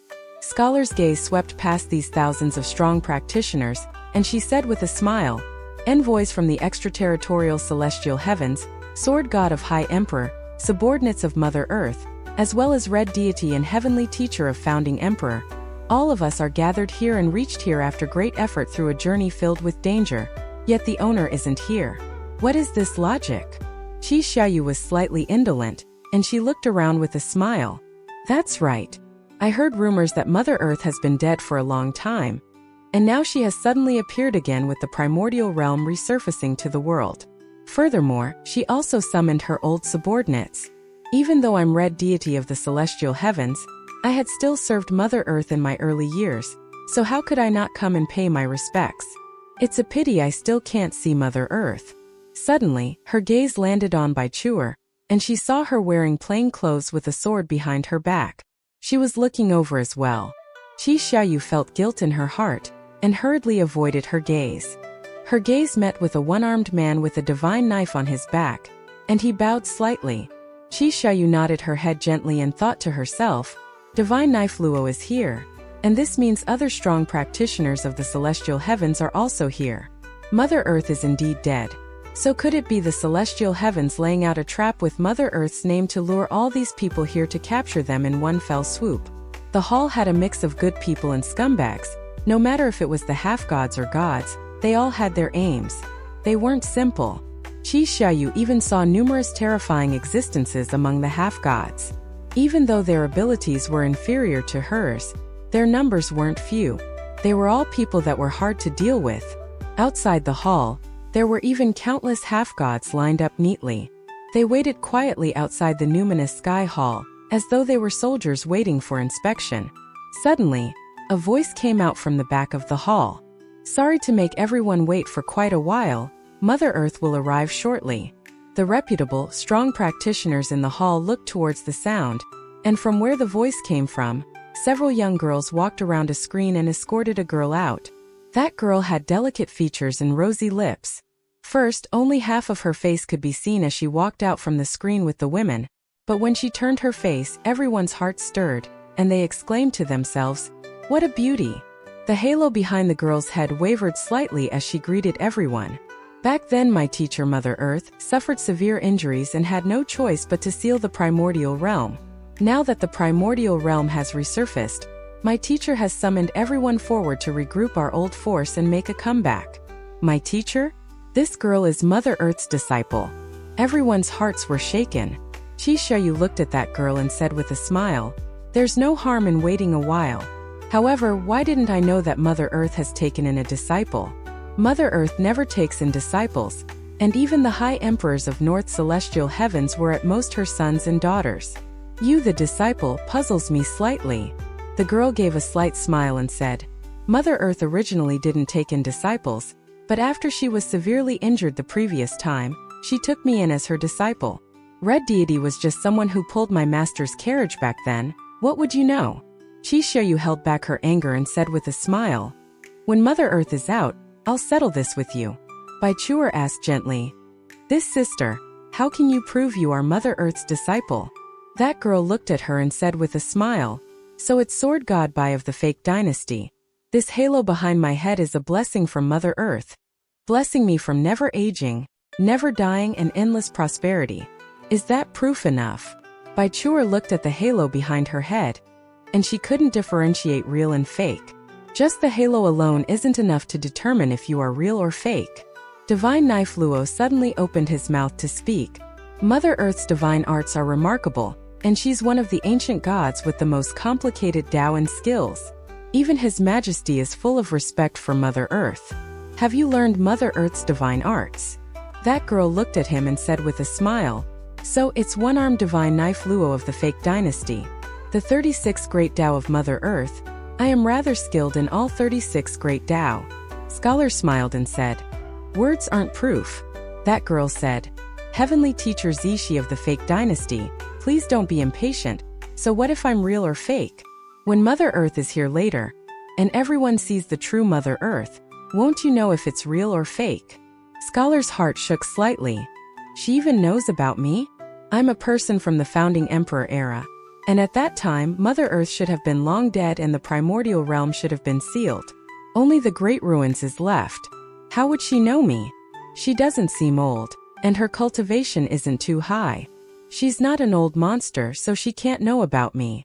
She said South Dynasty, the extraterritorial Celestial Heavens, and founding Emperor Celestial Heavens as fake dynasties. Could she come from that high Emperor Celestial Heavens from Mother Earth? Could Mother Earth still be alive and looking at what happened to the founding Emperor era quietly from underground? Suddenly, a dragon-headed half-god said solemnly, I've personally seen Mother Earth being killed. Her corporeal body was severed, and her heart was pierced through. It's impossible that she's still alive. Also, this small sister, impersonating Mother Earth to call us here is a crime punishable by death. That girl looked at him and said solemnly, So it's Ancestral Dragon King. Mother Earth was attacked and suffered heavy injuries, but as one of the most ancient and worthy ancient gods, how could she die just like that? Ancestral Dragon King. Can you imagine Earth Count or Heaven Duke being killed? That half-god pondered for a moment. I can't. But I saw it. Mother Earth was clearly dead. That girl said with a smile, What you see with your eyes might not be the truth. Mother Earth is still alive, and after cultivating for these tens of thousands of years, she has finally recovered from her injuries and can summon everyone over today. Everyone can choose not to believe me, the disciple of Mother Earth, but when the true body of Mother Earth comes forth personally, you will have no choice but to believe. Right at this moment, a laugh suddenly came from the outside of the hall. This sister. You are the disciple of Mother Earth? How do I not know my master Mother Earth has taken in a female disciple? Everyone turned to look back, and Scholar's heart skipped a beat. What has this kid came here for? He truly doesn't know the immensity of heaven and earth. The donkey behind her revealed an astonished expression and asked with a low voice, Oui. Scholar nodded and suppressed his anger. Oui. That's his voice. That rascal, how dare he impersonate Mother Earth's disciple to mingle in here? And when Bai Chuer heard this voice, her body froze, and she revealed a look of disbelief. She turned back and looked out of the hall with a dazed look while muttering under her breath. Your voice has appeared again. This isn't a hallucination. The divine knife in the knife sheath behind one-armed divine knife Luo was giving off low hums. It was incomparably excited. Luo Wushuang was also incomparably excited, and he looked out of the hall. He laughed softly to himself. 40,000 years. I've waited for you painstakingly for 40,000 years. Your voice, I've never forgotten it. Whenever I swing my knife, your figure always appears in my mind. Your voice always rings beside my ears. In front of the gate of the numinous sky hall, a Qilin-headed half-god was pulling onto a shiny rope, and leading a behemoth into the hall. That behemoth was half dragon and half Qilin, looking rather handsome and formidable. Meanwhile, on the dragon Qilin's huge head, a woman was carrying a wooden sword in her hands. There was sunlight hanging around her body, and the sunlight was like colorful phoenixes in flowing flames. There was also a woman who had a wavering halo behind her head. In the halo was a small sapling, and in her arms was a horsetail whisk. She had traits that were free from vulgarity, and she was leaning on the shoulder of a youth. Behind the youth was a boy servant with layers of light behind his head, and a huge cauldron was hovering up and down inside. Meanwhile, that youth seemed slightly languid and looked at that young girl in front of the emperor's throne in the numinous sky hall with a smile that was yet not a smile. He didn't get up from the dragon Qilin's head and just smiled. By right, I should call you senior sister. But it's a pity my master didn't take you in as her disciple. Who are you? In the numinous sky hall, commotions broke out, and there were discussions everywhere. The water Qilin saw so many sacred gods, and he started to shiver. His legs were slightly wobbly as he braced himself to lead the dragon Qilin towards the emperor's throne. The celestial heavens, this is High Emperor Celestial Heavens, and the emperor's throne is right in front, the place where Celestial Emperor sat. Where is my luck coming from to be able to come so close to the emperor's throne? The dragon Qilin yawned and looked around. He stretched out his tongue and licked his lips, looking ferocious and mean. He thought to himself, thousands of strong practitioners over here, and each one of them could easily beat me to death. However, even if the sky collapses, there's Cult Master. In front of the emperor's throne, that girl was astonished, and she couldn't react for a moment. The dragon Qilin came to the front of the emperor's throne and stopped.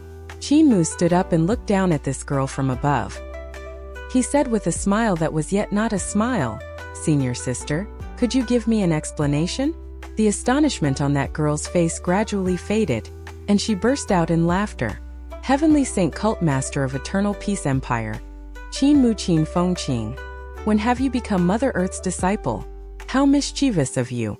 Scholar clenched her fist and took down a small bag from the donkey's back. She thought to herself, looks like I have to lend a hand to save this kid. How daring of him to impersonate anybody. Getting completely exposed right off the bat. At least change your appearance. I'm fake. Qinmu laughed loudly. You are fake. Behind him, Luo Wushuang's voice rang out word for word. My old friend from the High Emperor era. Do you remember that night when you severed an arm of a youth with your sword? Qinmu turned back, and his gaze landed on Luo Wushuang. He then searched among the young people and spirit elite guards, and he saw that they were all men and women with one arm. Yet he still found Jahuali, and his heart sank. Fu Riluo, you have still rebelled. He shifted away from his gaze and ignored Luo Wushuang. At this moment he saw another girl that looked very lonely in the crowd. Both of their gazes met, and everything around Qinmu seemed to vanish. It was as if he had returned to that night where he lay beside this girl to wait for the break of dawn. To Qinmu, that night was merely a few years ago, but to that girl 40,000 years had already passed. What bewildered Qinmu was that even though 40,000 years had passed, Bai Chuer still looked the same as when he had seen her for the first time. There was no transformation at all. She didn't grow up, and she still looked like that cute and lively girl he had met in 100 Prosperities City that night. The beautiful hair on her forehead concealed a pair of small dragon horns. What had changed was her temperament. He didn't know what she had gone through, but her timidness and delicateness had been swept away. She was now filled with drive, initiative, and a lack of fear. Qinmu didn't know that before dawn came, he had become the motivation that had supported her, and the immigrants of High Emperor to stay alive. He didn't know that after the dawn broke, he was the one that had motivated her to survive. He was the motivation for her to bring those weak immigrants to continue living. Despite being 40,000 years apart, it was as if they had met for the first time. Both of their appearances hadn't changed much. Qinmu had grown, and Bai Chuer's temperament had changed. Those were the only differences. Qinmu smiled, and that girl on the opposite side also smiled. They averted their gaze like they were boys and girls that had never seen the opposite sex before. If they continued to stare at each other, they would have blushed. With his spirit reinvigorated, his mood was suddenly much more pleasant. He said with a smile, As the disciple of Mother Earth, I still have to prove my genuineness to you guys. What a joke, how pathetic. I also have the blessing of Mother Earth. The halo behind his head slowly swirled, and it contained the power of Mother Earth. And also the Earth Aeon Dao fruit bore from the primordial tree. Qin Mu slowly looked around and he said calmly, "As for who the maids beside me are, I believe numerous seniors present should have seen them before. These treasures of mine are all forged by Mother Earth herself. I have these, so what do you have?" That girl's expression didn't change and she just smirked. Feng Qiuyun, right? Feng Qiuyun has long betrayed Mother Earth. Of course, if it wasn't for Feng Qiuyun and the Phoenix race's betrayal, Mother Earth wouldn't have suffered such a miserable defeat. Am I right, senior sister Feng? Feng Qiuyun became angry and agitated. "You're slandering me. You little girl, I'll tear you apart."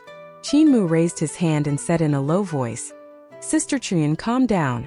There are many half-gods here. If you lose control, you will be easily targeted by everyone and get used by her." Feng Qiuyun felt apprehensive, and she hurriedly turned back to look. She indeed saw numerous half-gods giving suspicious looks. That girl said with a smile, "Feng Qiuyun betrayed Mother Earth, but there are still many righteous subjects that are loyal to Mother Earth. Thus she was able to safeguard her life. There are also several traitors, so how do you prove that the treasures in your hands are Mother Earth's treasures?" Qin Mu looked at this girl in front of the Emperor's throne, and he smirked. "Sword." He raised his hand, and Feng Qiuyun was slightly stunned. She quickly came back to her senses and placed the Mother Earth primordial sword into his hands. "Be careful, it's very heavy."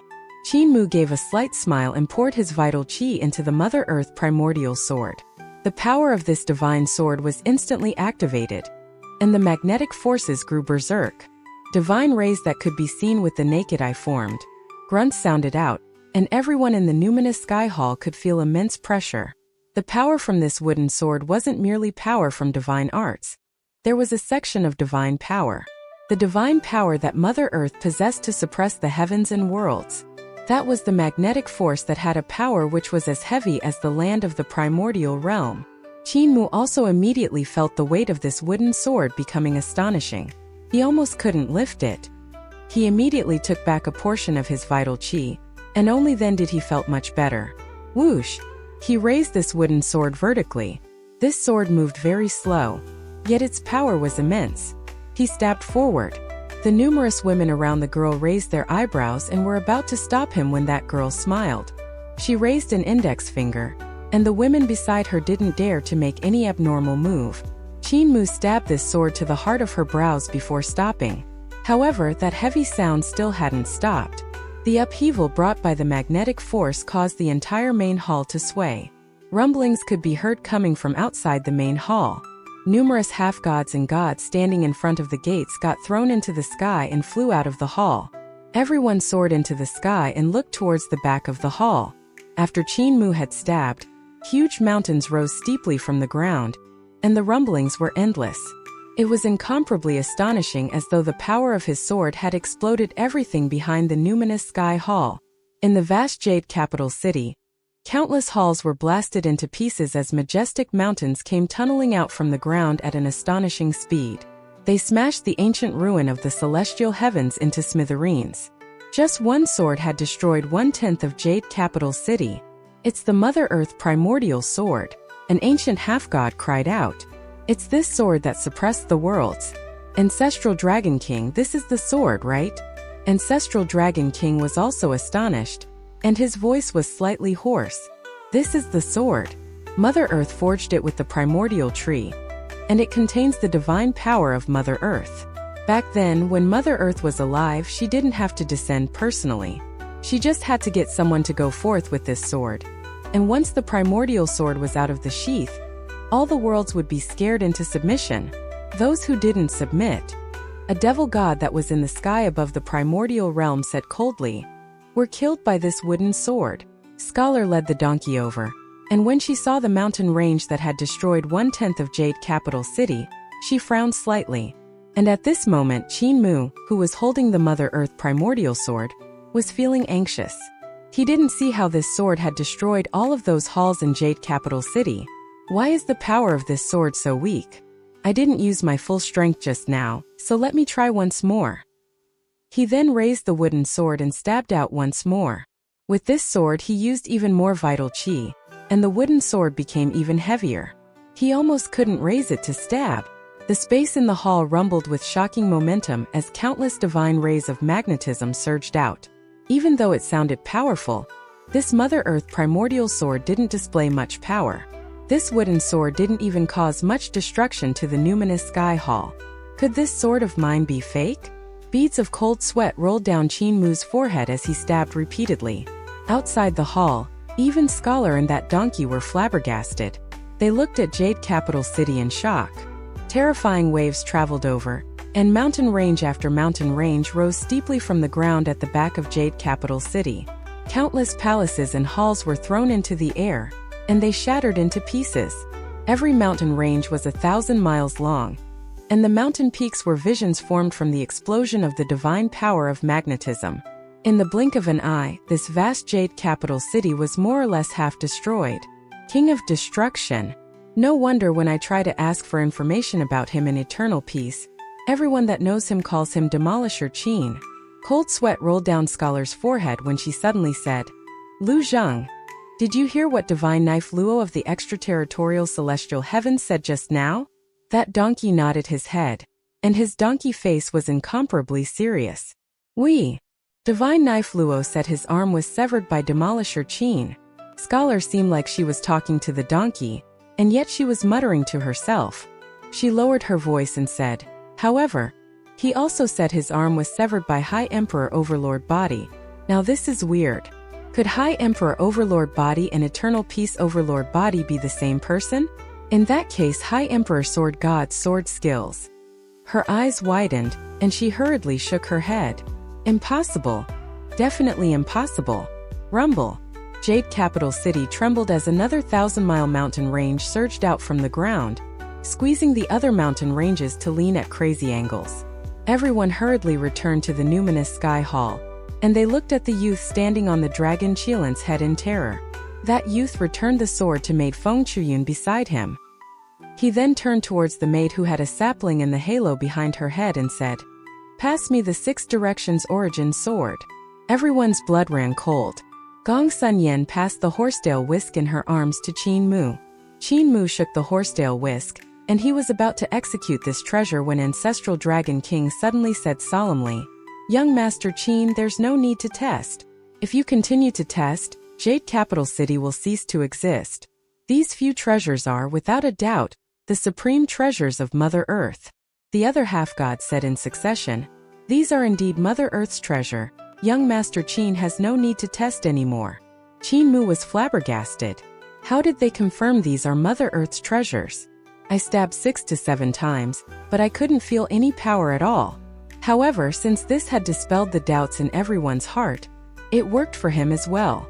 Qin Mu handed the horsetail whisk back to Gong Sun Yen, and Ancestral Dragon King let out a sigh along with the rest of the half-gods. He said to Qin Mu, Young Master Qin, you are indeed Mother Earth's disciple. May I ask where Mother Earth is? May I please pay my respects to her? Feng Chuyun replied without thinking. Mother Earth suffered heavy injuries and she still has yet. Qin Mu's expression changed slightly, and he hurriedly pressed down on her hand. Feng Chuyun didn't understand his intention, and suddenly, Qin Mu's brainwaves traveled over and exploded in her mind. Sister Chuyun, don't reveal Mother Earth's circumstances. These half-gods are up to no good. Feng Chuyun felt a shiver running down her bones as she looked at the heads of the half-gods. Ancestral Dragon King and the rest were the chiefs of various big races during the High Emperor era, and their abilities were profound and immeasurable. When Mother Earth was alive, her awe was so strong, and all of the races couldn't get a breather.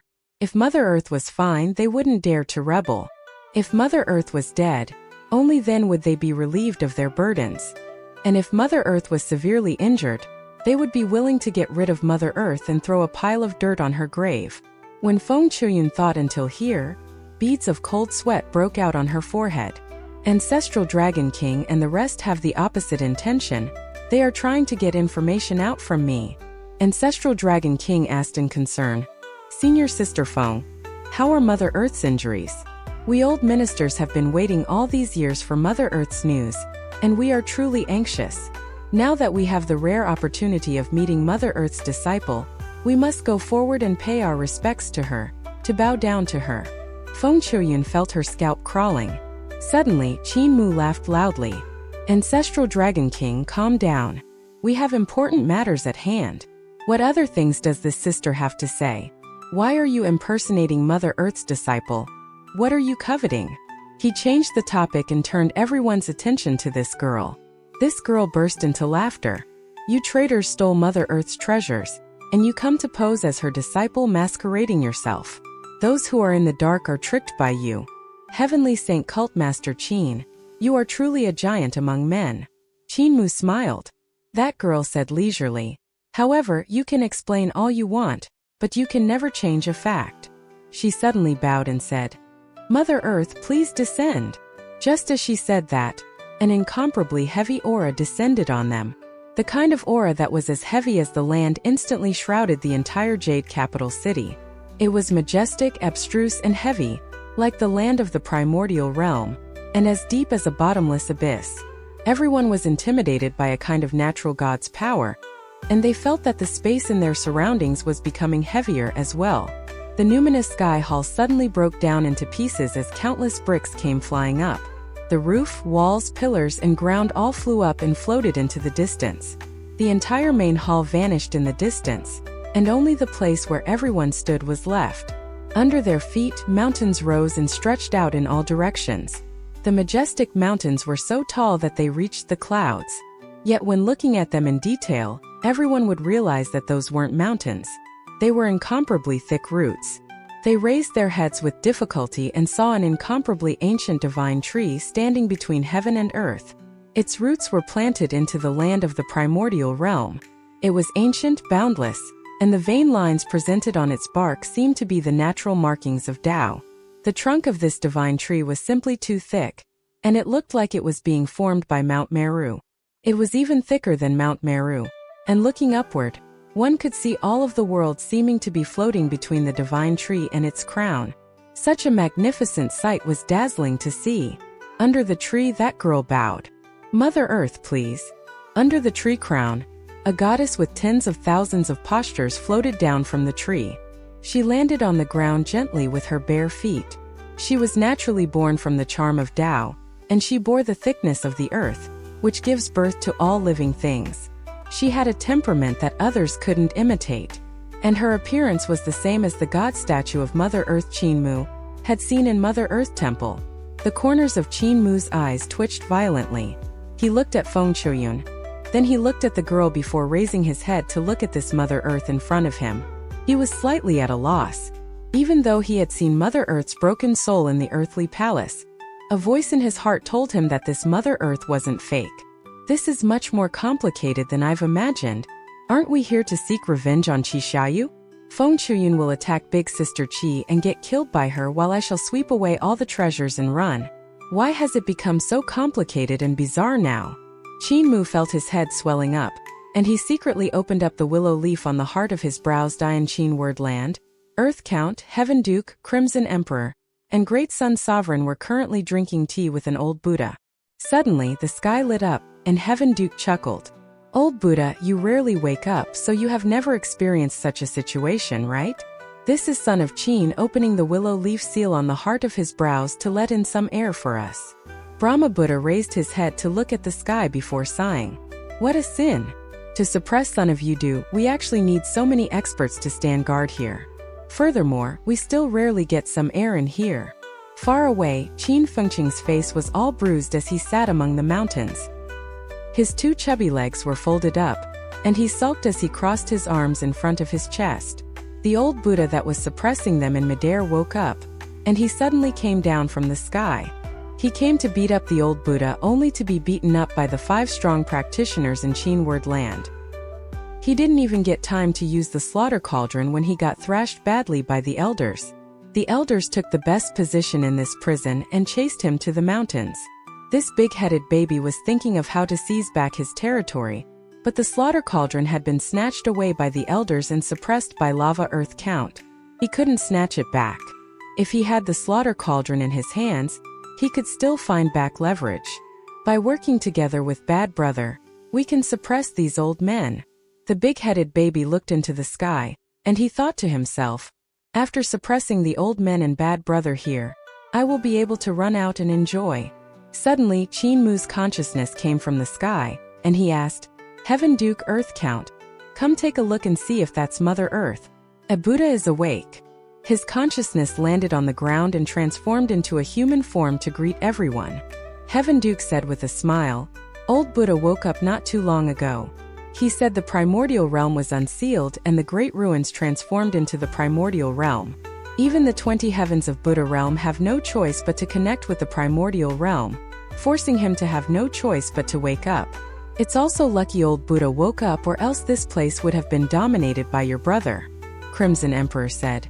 Old Buddha brought some good tea, son of Qin, come and have a taste. Qin Mu hurriedly shook his head. I have no time for tea. Please help me check if the Mother Earth outside is the real deal. When I came to where Mother Earth had fallen, I saw the broken soul of Mother Earth. She only has her Earth soul left, and she's hiding in an underground palace with 9 imperial tombs of the various high emperors. Doesn't seem to be fake. I even helped her summon her soul. However, there's another Mother Earth now, and she also looks like the genuine one. That happened. The elder got up and looked out of the sky.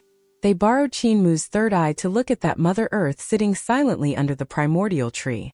That ancient god had a vast body, and the other gods seemed extremely tiny standing beside her.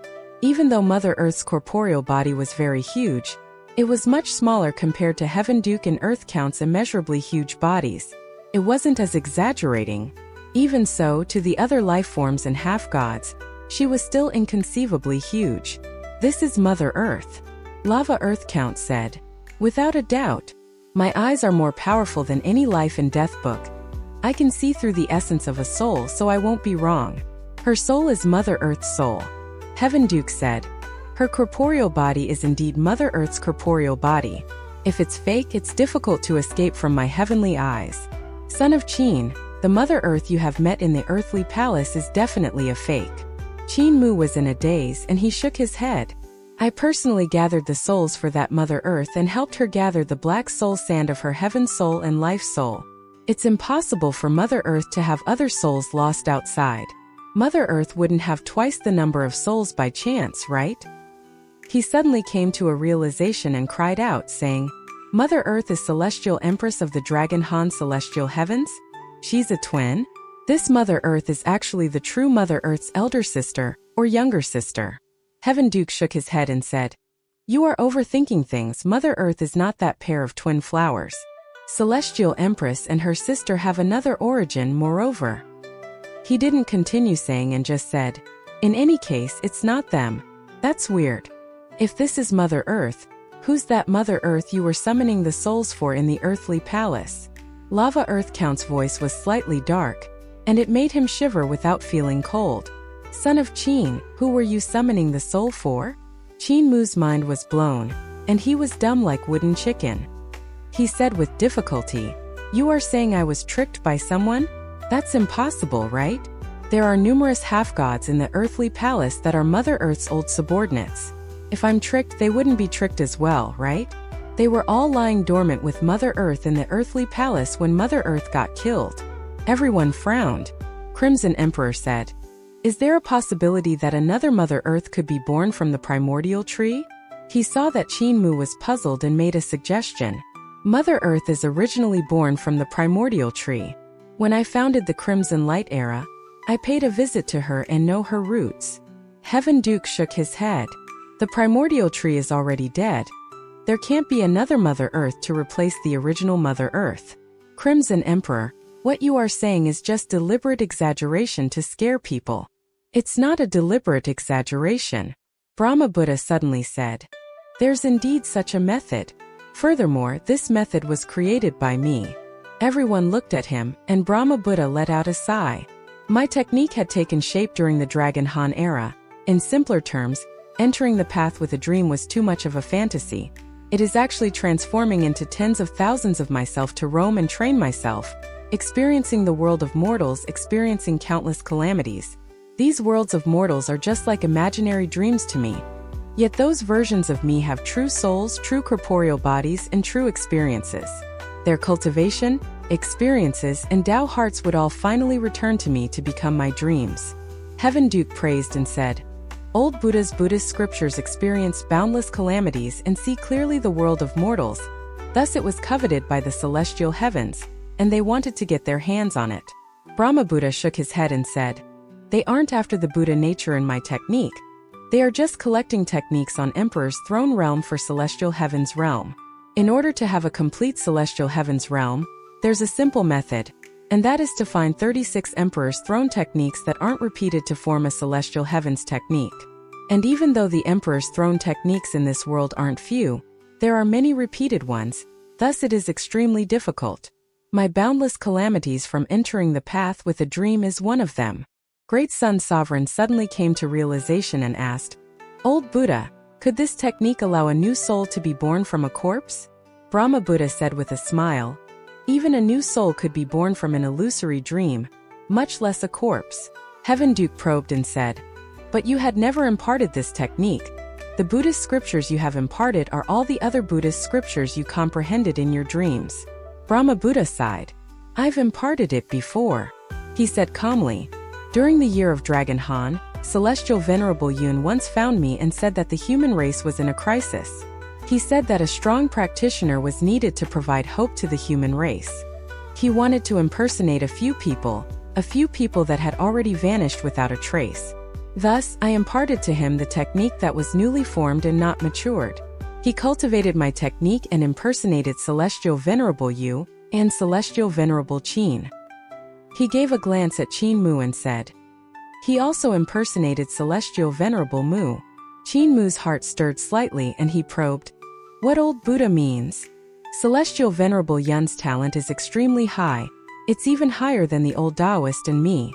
After all, he was one of the 9 great celestial venerables that received the blessings from the ancient gods. After receiving my technique, he perfected it, and his unusual thoughts were even more marvelous than me, the founder. Brahma Buddha said, He imitated these 3 celestial venerables to perfection, and it had indeed brought massive hope to the human race. However, he still died in battle afterward. I don't know if the technique he improved on was passed down or not. Qin Mu's heart trembled violently, and he understood what Brahma Buddha meant.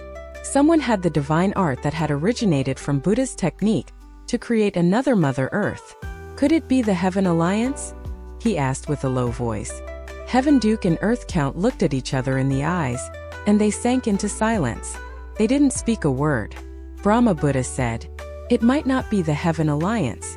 After Celestial Venerable Yun died, the technique that he improved on could also have been leaked from the Heaven Alliance. After all, everything happened so long ago. It's hard to say what happened in the Heaven Alliance. Qin Mu nodded his head gently and gave his thanks to the elders before pulling back his consciousness. Is Buddha leaving? Heaven Duke looked at the sky and asked, Now is the best chance to leave. If you don't leave, this kid will put down the willow leaf again. Brahma Buddha said with a smile, If you guys aren't leaving, I'm not going to leave.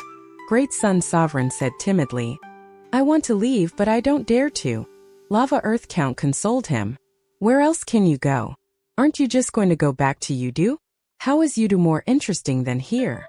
Great Sun Sovereign's expression turned ashen and he grumbled, You guys are the ones enjoying yourselves here. I've never enjoyed a day here. I'm always afraid that one day I will be eaten by that little overlord of Yudu. Qin Mu waited for a moment. When Heaven Duke, Earth Count, and the rest didn't leave his third eye, only then did he cover it up with the willow leaf. He raised his head to look silently at this Mother Earth. Behind him, countless half-gods have already knelt down and greeted in unison. We pay our respects to Mother Earth.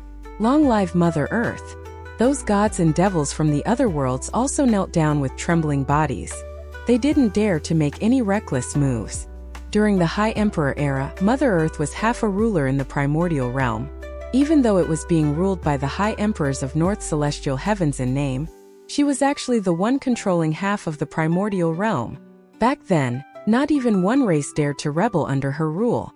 Of course, South High Emperor Celestial Heavens was an exception. South High Emperor Celestial Heavens could even split the primordial realm into two and rule over the south, contesting Mother Earth. As for the reason behind this, it wasn't what outsiders would know. There were also quite a number that didn't kneel to Mother Earth. Qin Mu, Gong Sun Yen, Feng Chuyun, and the Dragon Qilin all stood upright. Only the Water Qilin bowed down and shivered. He didn't dare to raise his head. Red Deity Qi Xiaoyu's expression changed, and she raised her zither. With a hand grasping on the zither, she was valiant and formidable looking as she made claims as equal to Mother Earth. Divine Knife Luo led the youths of Spirit Elite Guards to her back, and they burst forth with their aura. The divine knife in his sheath started ringing. They belonged to the same extraterritorial celestial heavens, and even though they belonged to different celestial palaces, rarely interfering with each other and even having some slight conflict from time to time, they had to work together when facing such an ancient god. Bai Chuer also never knelt. As High Emperor Sword God, she was the remaining survivor of South High Emperor Celestial Heavens, so she didn't need to kneel to Mother Earth at all. Scholar also never kneeled. During the founding Emperor era, there was already no Mother Earth. Furthermore, she didn't even kneel when she meets founding Emperor, so why did she have to in front of Mother Earth? Under the towering primordial tree, Mother Earth looked down on everyone as though she were looking at ants. The atmosphere of an ancient god born from heaven and earth was so immense and terrifying that no one dared to have any rebelling thoughts. Mother Earth looked at them and didn't speak. The more silent she was, the more afraid the gods present were. Interesting. Suddenly, a chuckle broke the silence. Scholar swayed her feather fan and said with a smile, "Just now there was a fight with the true disciple of Mother Earth, which caused quite a havoc. Lu Zheng. Should there be a fight between the real and fake Mother Earth now?" That donkey was so happy that he curled his lips in laughter. Ang ang ang. The donkey's laughter was very piercing to the ears. Right at this moment, a voice suddenly rang out. "Why can't there be a fight between the real and fake Mother Earth?" This voice came from underground and seemed to be swiftly moving around. The voice sneered and said, "Cutting down my primordial tree, stabbing my heart with a sword, seizing my corporeal body, using it to raise a fake soul. What a pity that after primordial tree fell, it became a tree without its roots. Being born from a tree without roots, you will never become the new Mother Earth. Fake will always be fake, it will never become real." When Qin Mu heard this, he immediately slapped the Dragon Qilin's head and shouted softly, "Fatty dragon, turn and run." The Dragon Qilin's reaction was fast, and he immediately turned to run. The Water Qilin kneeling on the ground was still holding on to the rope, and so he tumbled as he got dragged on the ground. He still didn't let go of the rope. "Celestial Venerable," you hurriedly said. "Ashui, run together." The Water Qilin came back to his senses and let go of the rope. Shaking his body, he transformed back into his true form and followed after the Dragon Qilin. Feng Chuyun hurriedly said, "The voice below belongs to Mother Earth, why are we running? Stop, I want to deal with Qi Xiaoyu, that little slut." Just as she said that, the ground shook violently. Sorrow and grief could be heard in the laugh coming from underground. "You have no idea why I am known as Mother Earth. Mother Earth's power doesn't come from the trunk and crown that's above the surface. The power comes from the roots." The Dragon Qilin that was running furiously suddenly saw the ground under his feet splitting apart. Countless incomparably huge roots squirmed underground, and they shuttled back and forth like huge dark brown dragons. The entire Jade capital city suddenly collapsed into the ground. Numerous half-gods, gods, and devils that were still kneeling on the ground fell into the huge cracks when they didn't manage to react in time. They were seized by those squirming roots and swallowed up, vanishing into the ground. Fire clouds grew under the Dragon Qilin's soles as he carried everyone and tried his best to fly upwards. The people of the world only thought the primordial tree was huge, but they don't know that the primordial tree is only a small part above the surface. The truly huge part is the roots, the primordial roots that are 100 times larger than the primordial tree. The voice underground was becoming more and more furious. Jade capital city had already been completely buried, and not only that, but the entire celestial palace was also sinking from the quakes. Flames suddenly spewed out from underground and reached straight to the clouds. Pillars of lava that were even wider than mountains swirled furiously.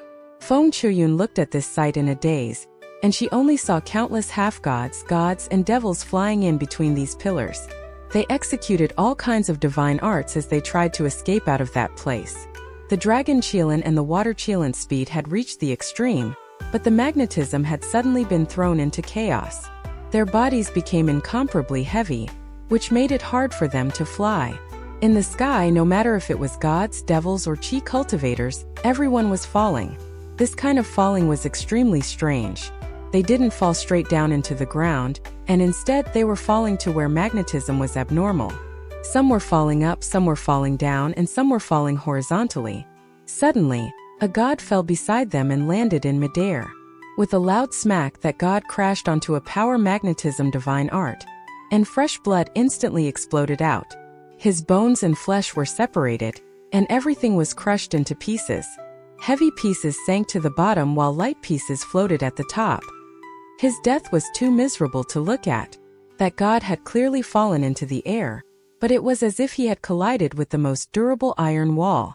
Around them, countless gods and divine arts practitioners were falling in all directions, and no one was landing on the ground. They were all crashing onto magnetism divine arts of the 5 elements, exploding into flowers formed from fresh blood.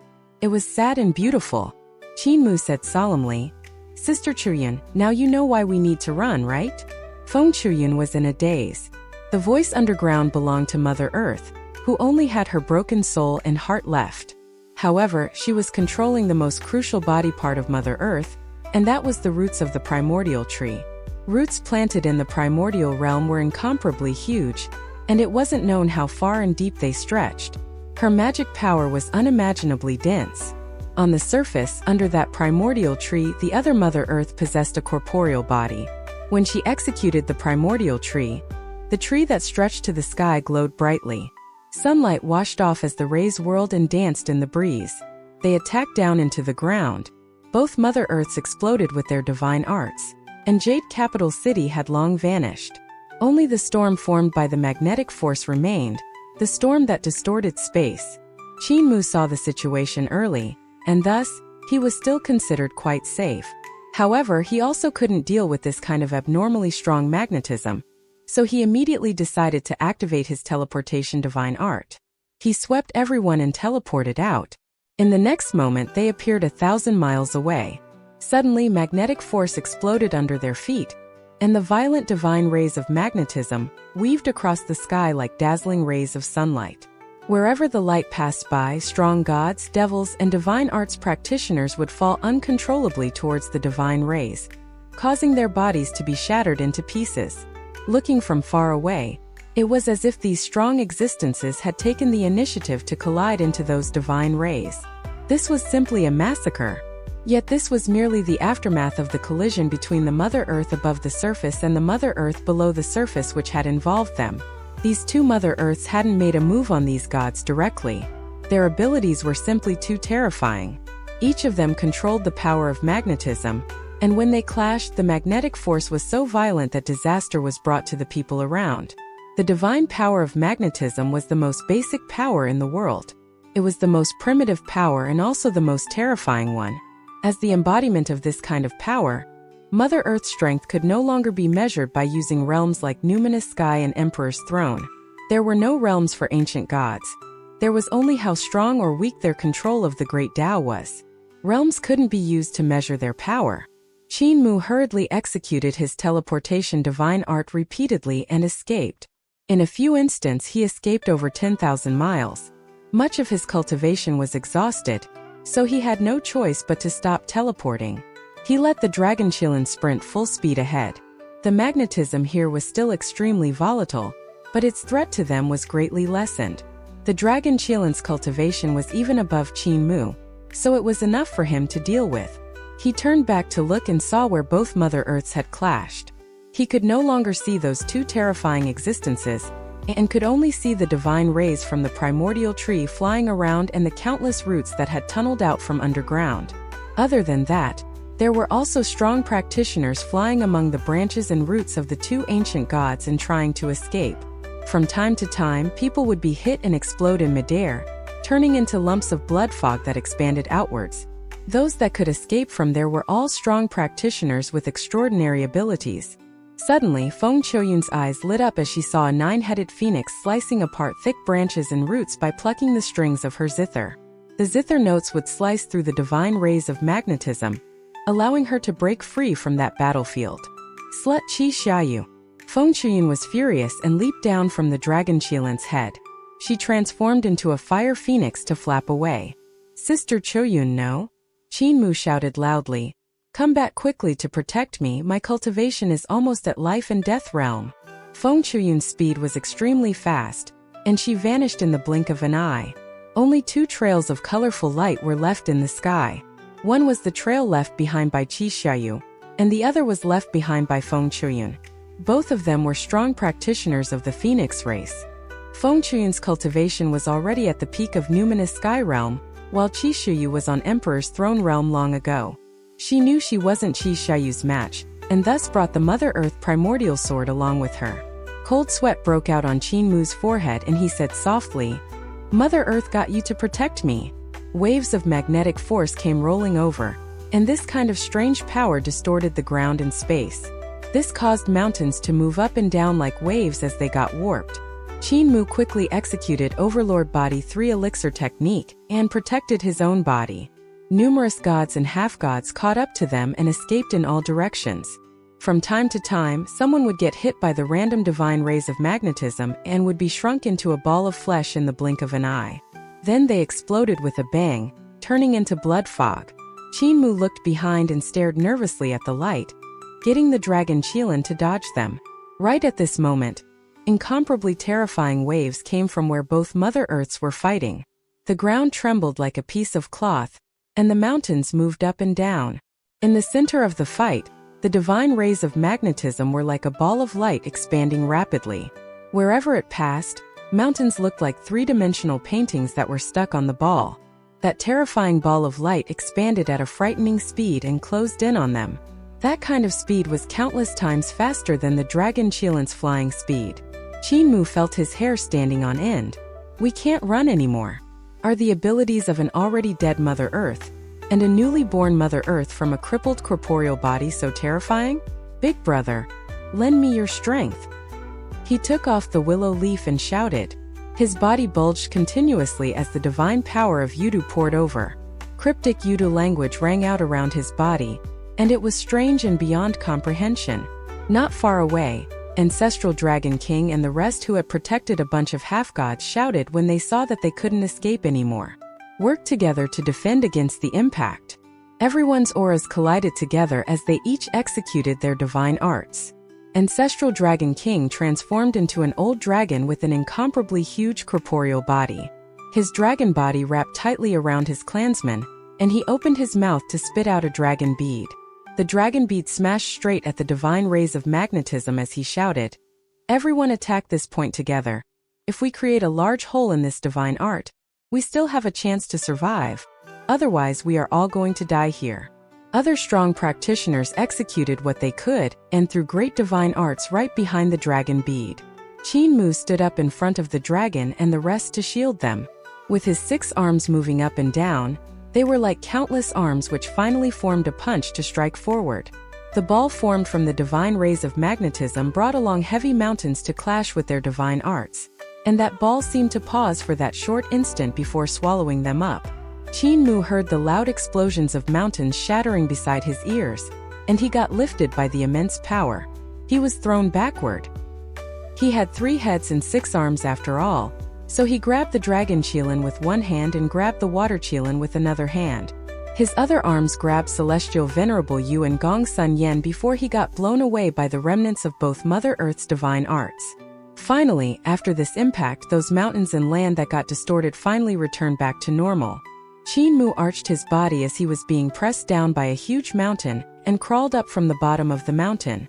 Gong Sun Yen, Celestial Venerable Yu, and everyone else walked out from beneath his body while trembling in fear. Qin Mu dispersed his 3-headed and 6-armed form and shrunk back into his normal size.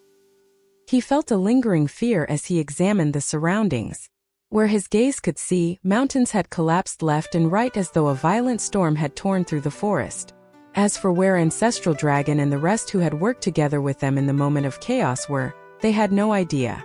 Those half-gods were the ancestors of their respective races, and they had strong abilities that were no weaker than Feng Qiuyun. They were probably alright. Bad little brother, borrowing my power, costing me dearly. In Qin Wordland, Qin Fengqing's aura was dispirited and listless. He was slightly furious. I need to eat those ghost gods in order to recover my vitality. Qin Mu had borrowed his strength to collide with the aftereffects of both Mother Earth's divine arts. The aftereffects were too strong, and so, even the little overlord of Yudu couldn't take it. Qin Mu hurriedly stuck the willow leaf on and examined his and everyone else's bodies. He let out a sigh of relief. It's all superficial wounds, there's nothing serious. Gong Sunyan hurriedly said. Let us quickly find Mother Earth. That fake Mother Earth's abilities are rather strong. I wonder if Mother Earth is fine. Qin Mu raised his head and said, we can't go back anymore. The earthly palace is probably buried deep in the primordial realm. Even if it isn't destroyed, we also can't find where it is. We can only wait for Mother Earth to come to look for us. This isn't a good place to stay long in, we need to leave as soon as possible. Fatty Dragon, can you still walk? Fatty Dragon pulled himself together, and was about to say something when he raised his head to look at a mountain peak stabbed at an angle on the ground in front of him. He didn't say a word. Qin Mu followed the line of his sight and saw a girl sitting on that slanted mountain peak. Her arms were hugging her knees, and she was looking at them with a smile. She was none other than the other disciple of Mother Earth.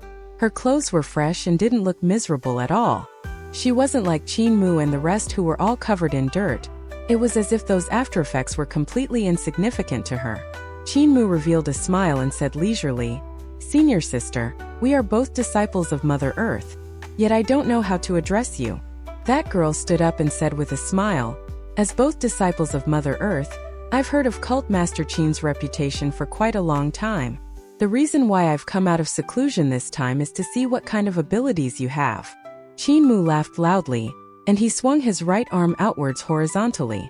With his 5 fingers spread out, his sword pellet swooshed and transformed into a flying sword in his hand. Please, I would also like to see the abilities of the Heaven Alliance that has been passed on since ancient times. Heaven Alliance? That girl burst into laughter. Cult Master Qin seems to be mistaken. My name is Yen Qiling, and I'm not from the Heaven Alliance that's riddled with rebels and traitors. Heaven Alliance that's riddled with rebels and traitors? Qin Mu was puzzled deep inside. Mother Earth once said that it was the Heaven Alliance that had killed her. Her Earth soul had escaped by hiding in the roots. Mother Earth had also revealed another piece of information, and that was that after the Heaven Alliance killed her, they chopped down her primordial tree. According to these 2 pieces of information, Qin Mu could deduce that the primordial tree had landed in Heaven Alliance's hands.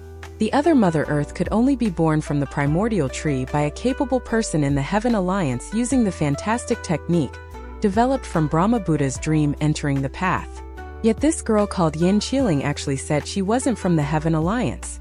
If she wasn't from the Heaven Alliance, then the other Mother Earth wasn't bred by the Heaven Alliance, it was bred by someone else. Now this was very strange.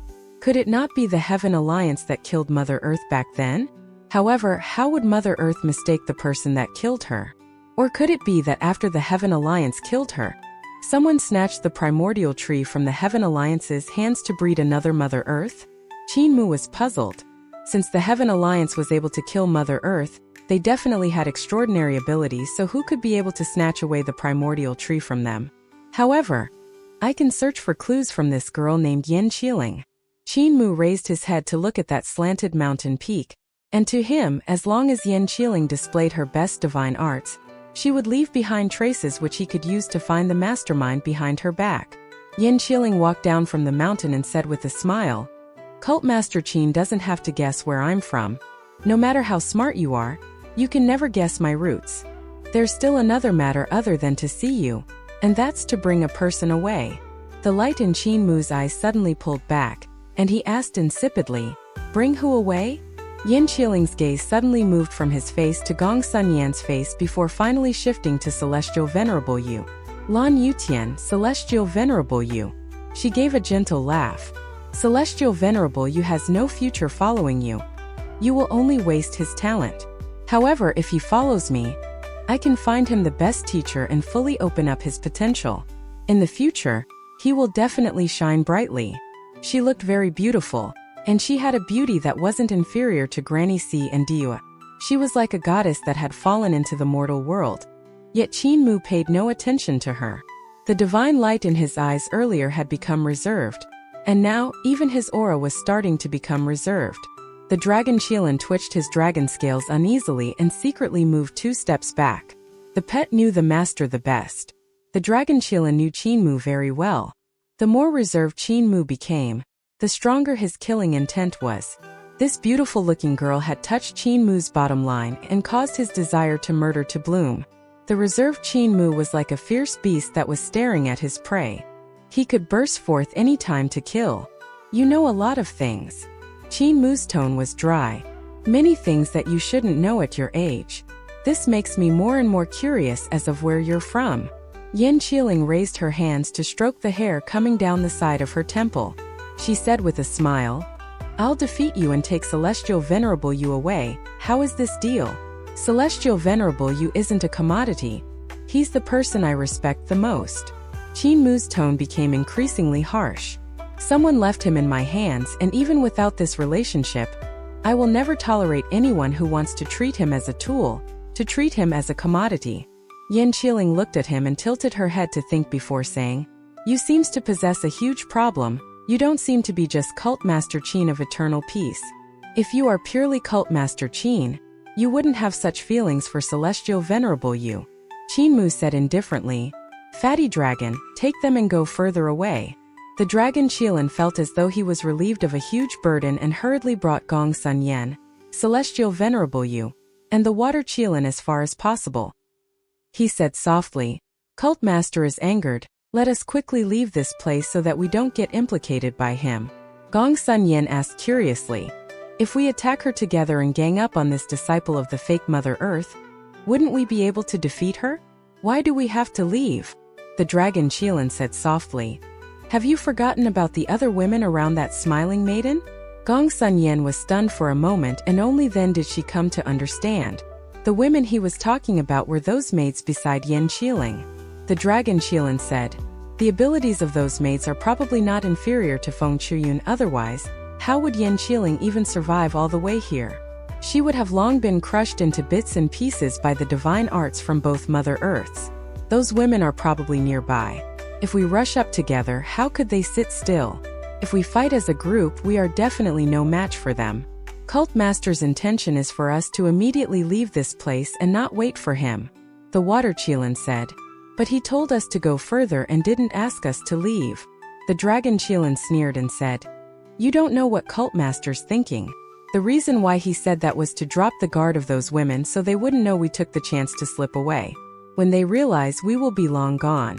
The reason why Cult Master is doing this is actually for the safety of your master." Celestial Venerable You asked anxiously, "In that case, would my big brother be in any danger?" "Of course there will be danger, but we don't have to question him," the dragon Qilin quickly said. "The one in danger now is that girl Cult Master's desire to kill has awakened." Gong Sun Yen burst out in shock. "That little sister just now looks so beautiful. Is he capable of taking her life?"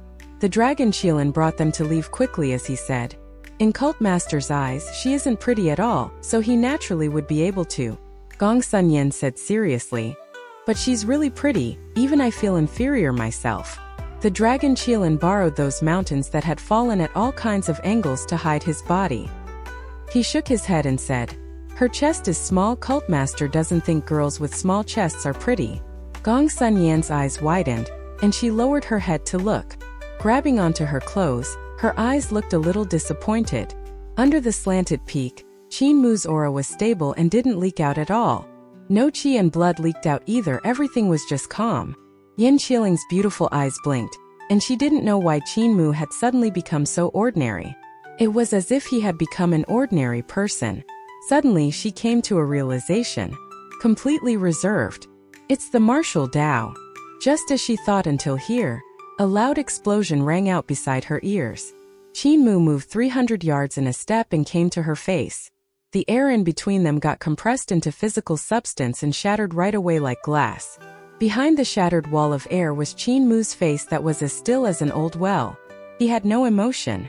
Yin Qiling was astonished and flipped backward gracefully. Moving diagonally into the sky, she came to the peak of that slanted mountain and said with a smile, "Aren't you Mother Earth's disciple? Why are you using the divine art of the martial Tao?" Just as she landed on the peak, she felt a warmth against her back. Qin Mu was already behind her, leaning against her back. He had arrived atop the peak at the same time as her. The sure kill battle technique in martial Tao. Yin Qiling gave a soft chuckle, and her magnetic divine rays burst forth to form two magnetic divine knives.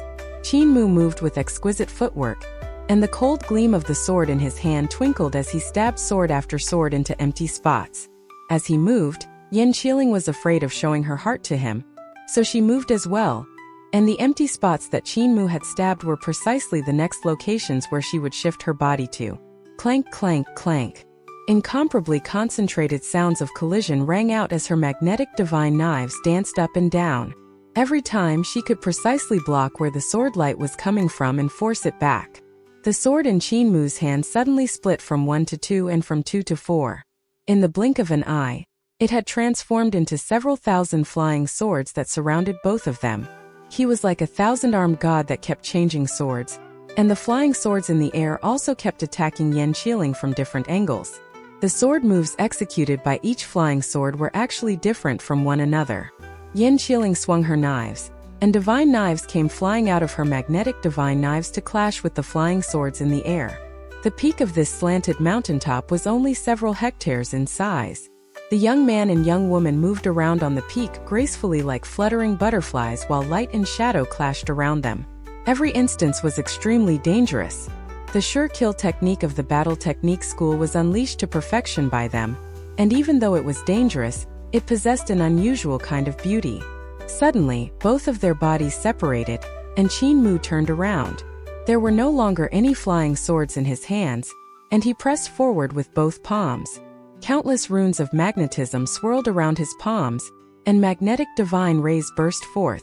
Countless runes transformed into a galaxy formed by billions of stars.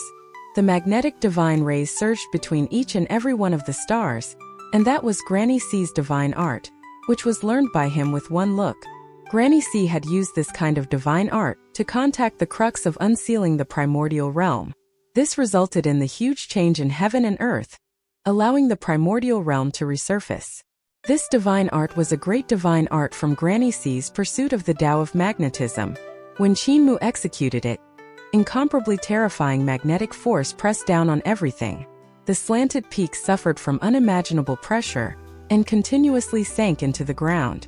Yin Qiling turned around at the same time and said with a smile, "Mother Earth's Tao 12.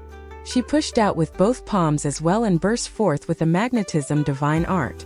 This girl was actually fighting head-on with Qin Mu. Both of them ran forward quickly and clashed together. When their palms collided, magnetism transformed into light to burst forth from their palms. With a swoosh, this slanted mountaintop was sliced off. The other half of the mountaintop under their feet sank furiously into the ground.